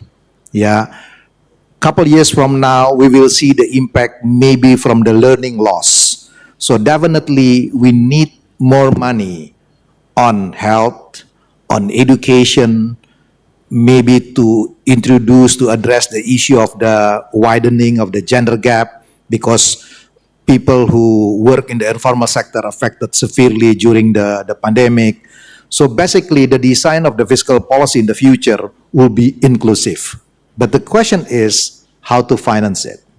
Yeah. The narrative, I think, for the government is not talking about reducing the fuel subsidy, but how to subsidize the vulnerable groups. Yeah, that's a very important one. If you talk that we learn from the pandemic, yeah, that we need investment on health, on education. If the narrative is to provide the public provision to the vulnerable groups by reducing the fuel subsidy, I think this is something that, at least in my view, something that politically manageable. Well, I had an experience for this. I had to adjust the fuel price by 45%, and for 1 month I stopped reading the local newspaper because they criticized me every day. But it worked. So my point is, I call this policy as a triple win. It's good for the poor people, it's good for macro, and it's also good for the environment because it will reduce the demand for fossil fuel. The other concerns besides the politics regarding this reduction of the fuel subsidy is the targeting. Yeah, this is very difficult. But nowadays, since Pak Rahmat is here, I think he has a lot of experience. I think the government now should to take the advantage to work closely with all the tech company, because they do have the data for profiling, for example. If you work with a telco company, they can do a profiling about the poor people because their mobility is relatively limited, the way they buy SIM card, and maybe you can introduce this cash transfer not through the banking sector, but through the SIM card, they can cash out later on. So that kind of idea should be explored.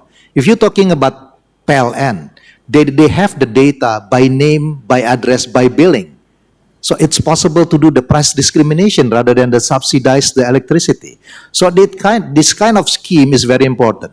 Last but not least, well, maybe this issue has not been discussed here. I think it's very important for us to learn from the experience in Chile. Chile is known as the country with the highest economic growth in Latin America, #1 human development index in Latin America. They reduced the poverty from 53% to become 6%, and yet in October 2019, there was a revolution. That's what we call the Chilean paradox. What's the reason behind it? They overlook the middle class. If we continue to focus only the bottom 10%, this extreme poverty is no longer there, then the question is, what kind of social protection that you need to give to the vulnerable groups is not considered poor, but they are expiring middle class. Maybe not kind of cash transfer, but you're talking about quality of the public goods, education, health. And if you touch this issue, you can use the narrative, because the one who take the benefit will be the vulnerable groups, no longer the poor people, by reducing the fuel subsidy. I hope I respond to your question.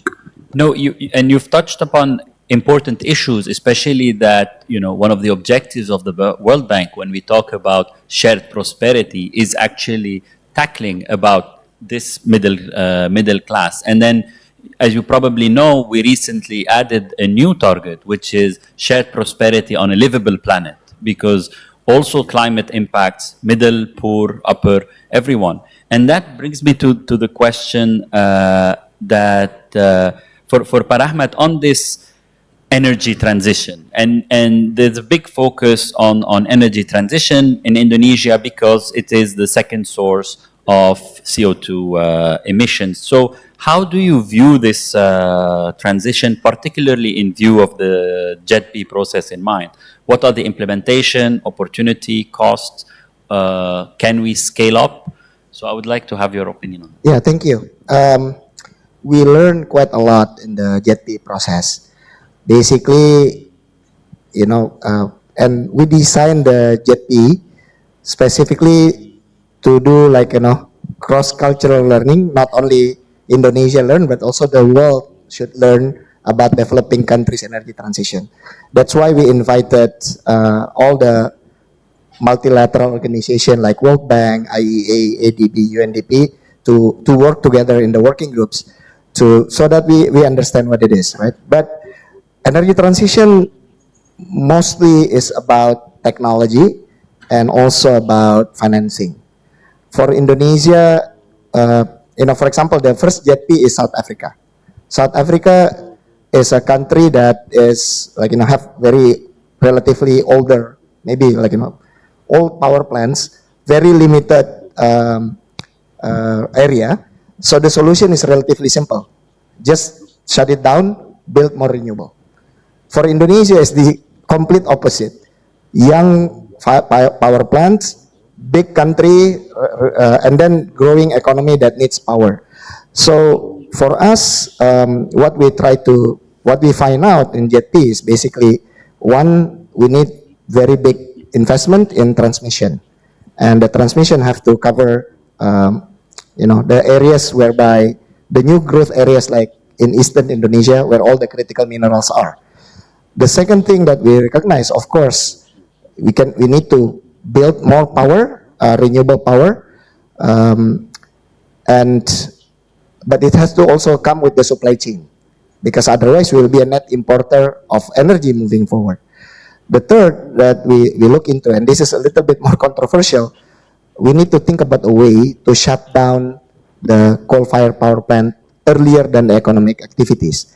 And this is where, unfortunately today, leave homework for us, because it will destroy economic value, and it will be very difficult for just graduating economy like Indonesia, right? Like we are like teenager. We don't have enough economic, we're still below 5,000 GDP. If we do those kind of exercise, we may not be able to afford it. Maybe there are things that we could do the money for, like stunting, like education. So that is one thing. The next step will be, we will improve our long-term PLN plan. We'll buy more green power. We'll build more transmission. And of course, on the demand sector, we're gonna push electrification of transport.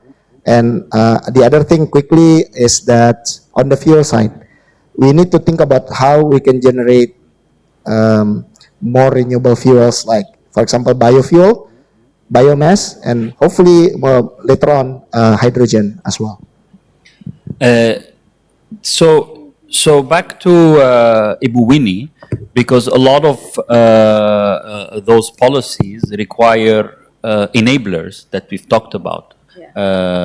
So fiscal enablers, financial enablers, growth enablers. We've talked about the subsidies. We've talked about trade barriers. So really, as a policy maker, how do you prioritize, and what do you see going forward? How do we go forward? Which policies would you prioritize in your development plan?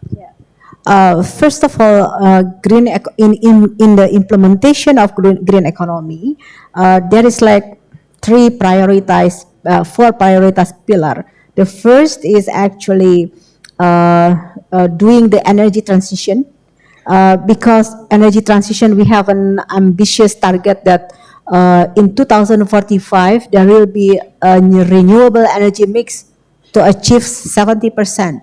So now we are currently below 20%, still below 20%. But the target is that the renewable energy mix will be achieving 70%. So meaning that we know that Indonesia is very abundant in renewable sources, not only solar power, but also a lot of, like, for example, from the seas or from hydrogen, like Pak Rahmat mentioned. meaning that Indonesia really would like to attract more investors to come to invest in producing renewable energy. This is one of our priority in the future, and also right now we are trying to really give a lot of incentives to investors who really would like to invest in green technology and green renewable energy production. And secondly, that we would like to also encourage industry itself to really implement the green transition, not only using the energy, renewable energy, but also we would like to encourage the industry to adopt green technology, save energy, save water, and also reduce the emission using the new and green technology. That's why the government right now is trying to develop the green industrial park in several key areas. So green industrial park is a kind of special economic zone where special economic zone and can have more incentives rather than in the other places in Indonesia. Then by having green industrial park, Indonesia can really ensure the products is green products, and then it will be competitive in the international market. One of example of green industry that already been developed is in North Kalimantan. So, Ibu Shinta, back to you on the how, because this is important. Is the private sector ready? Is it a problem of financing, to availability of financing to retrofit firms to these new developments, go on the trend, or is it a question more of firms not attuned to this agenda? So how do you get the word out there, and is there enough financing domestically? Okay, so first of all, I already explained when we talk about private sectors, this is a big, very diverse, right? So one thing that the how to, when we address first targeting private sector, we always say about the big businesses, where's your supply chain, right? So what Kadin does right now is we set up what we call the Kadin Net Zero Hub. Very simple concept, because and we get support from WRI, WWF, IBCM, many institutions, because we believe that the big companies can be champions. They have the necessary resources to set up their net zero roadmap, right? And we use the science-based target for this. But a lot of companies, as you know, there's based on certain compliance from the headquarters and so forth. They are doing already scope 1, scope 2, and so. But what about the rest, right? So first we say to the big companies, let's bring your supply chain. Okay, let make them understand and how to do this, and let's facilitate them. So we're trying to first on this, creating the awareness first and the how to, by creating also putting in the right tools. For example, we just launched the ESG guidelines for private sectors, right? Very simple guidelines. This is we're talking about 101, right? We can't talk about the big, we have to start from basic. So we have that. We work with the Ministry of Investment on creating guidelines for investing green investment. For green investment. Very basic. You know, that this including even startups, including small, medium enterprise, not just for the big companies. So that is the tools and how we also want to facilitate to expand the group beyond the big businesses or the one complying to the headquarters. The second, we're talking about the regulations.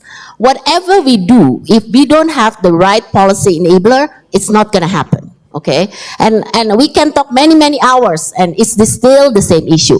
And I appreciate what Ibu Winnie, you know, Pak Rahmat has been doing. You know, a lot of the technical ministry, they want to do this, you know, their effort. But for a regulation, the right regulation to be in place, there are many processes that needs to be done. This is why I was giving example for even the renewable energy law that's still stuck now in Parliament. So many of the regulations needs to be worked immediately. So this is our actually recommendation to the next government. We just did a whole dialogue with all the candidates, and actually Apindo have even a detailed sectoral issues, including all the policy metrics on which regulation work, which needs to improve, because we want a head start for the next government to see what needs to actually happen. And this, in terms of timing, if we want to follow the target of the government, this needs to happen fast.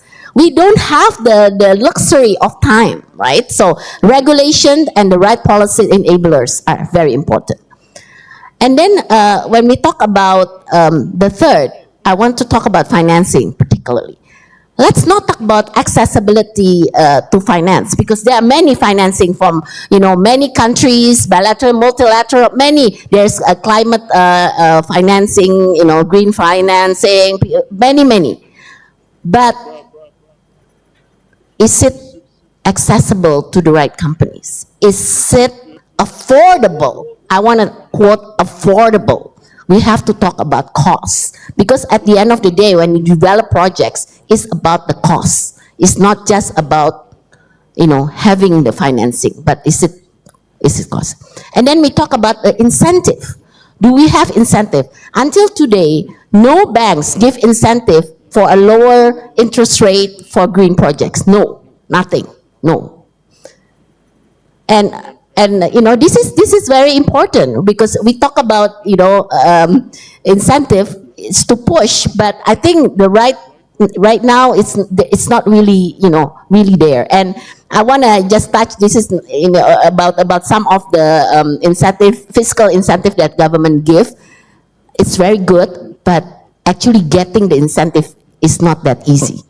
And the whole process, if you have to be audited and things like that, the company will say, "Oh, this is better. I don't get the incentive rather than being audited." So I think we need to understand about that as well. And then the fourth, we talk about technology. Many technology is available from everywhere, right? But I think we need to be clear that the technology that we bring here has to be worked out. So when we talk about the green industrial park, we have now concept of the green airport. It's all very good if you look at it. But how can the technology actually be implemented? How can be the financing in place? How can the local government give the right provided support in terms of regulation? So this is not just about central government. We talk about, we want to develop industrial park. We talk about local government as well involved. And the last thing is I want to touch about the job, because we talk many things about the green transition. We have to talk about the job. At the moment, Indonesia is still struggling on creating enough jobs. And we are now having to transition to more green jobs, right? They definitely need to be a rescaling, upscaling, and so forth. What will happen to the existing jobs? So this is something that we need to pay attention on, the skill development and so forth. We are now working with the labor unions. I said to the labor union, okay, let's just stop talking about, we've completed the minimum wage. This is always conflict. Every year you go demonstration, but let's talk about the future. Let's talk about this job.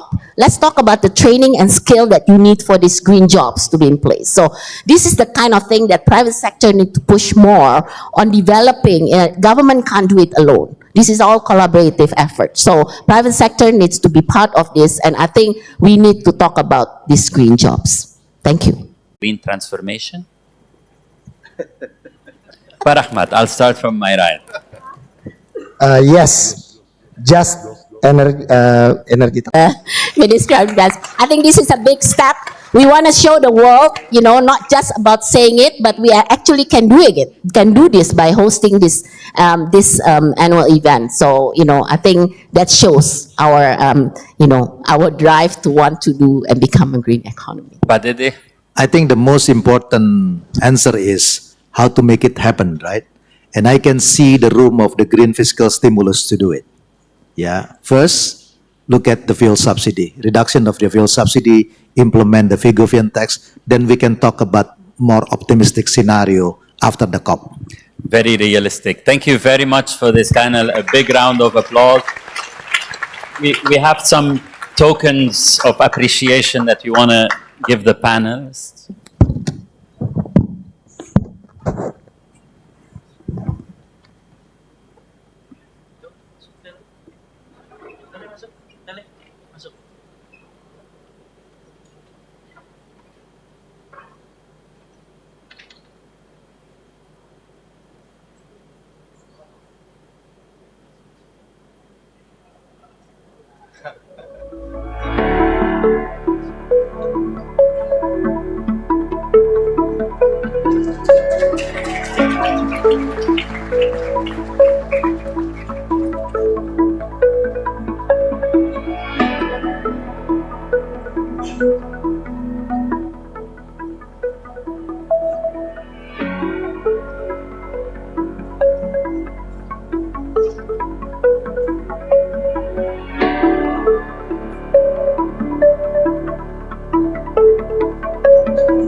Maybe one group photo together.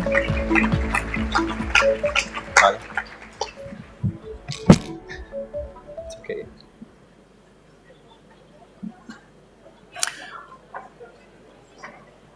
Well, ladies and gentlemen, the panel discussion marks the end of the IEP launch today. We encourage you to take a look at the full report, which can be downloaded on our website. The details are up on the screen there. Can I get the final slide, please, up on the screen? Thank you. Or you could use your phone to scan the QR code if you'd like to go directly to the bank reports page. For the latest information on WellBank programs, reports, and other activities, please follow our X, formerly Twitter, account @BankDunia. For our journalist friends, we hope we will hold a press conference shortly after this. My colleagues from the External Relations team will show you the way. My name is Anthony Obey-Saker, and on behalf of the WellBank team, I'd like to thank everyone here and online for your participation. We really hope you've had a good time, and we sure do hope to see you next time or at future events, in particular the next Indonesia Economic Prospects. Terima kasih banyak dan sampai jumpa lagi. Goodbye for now.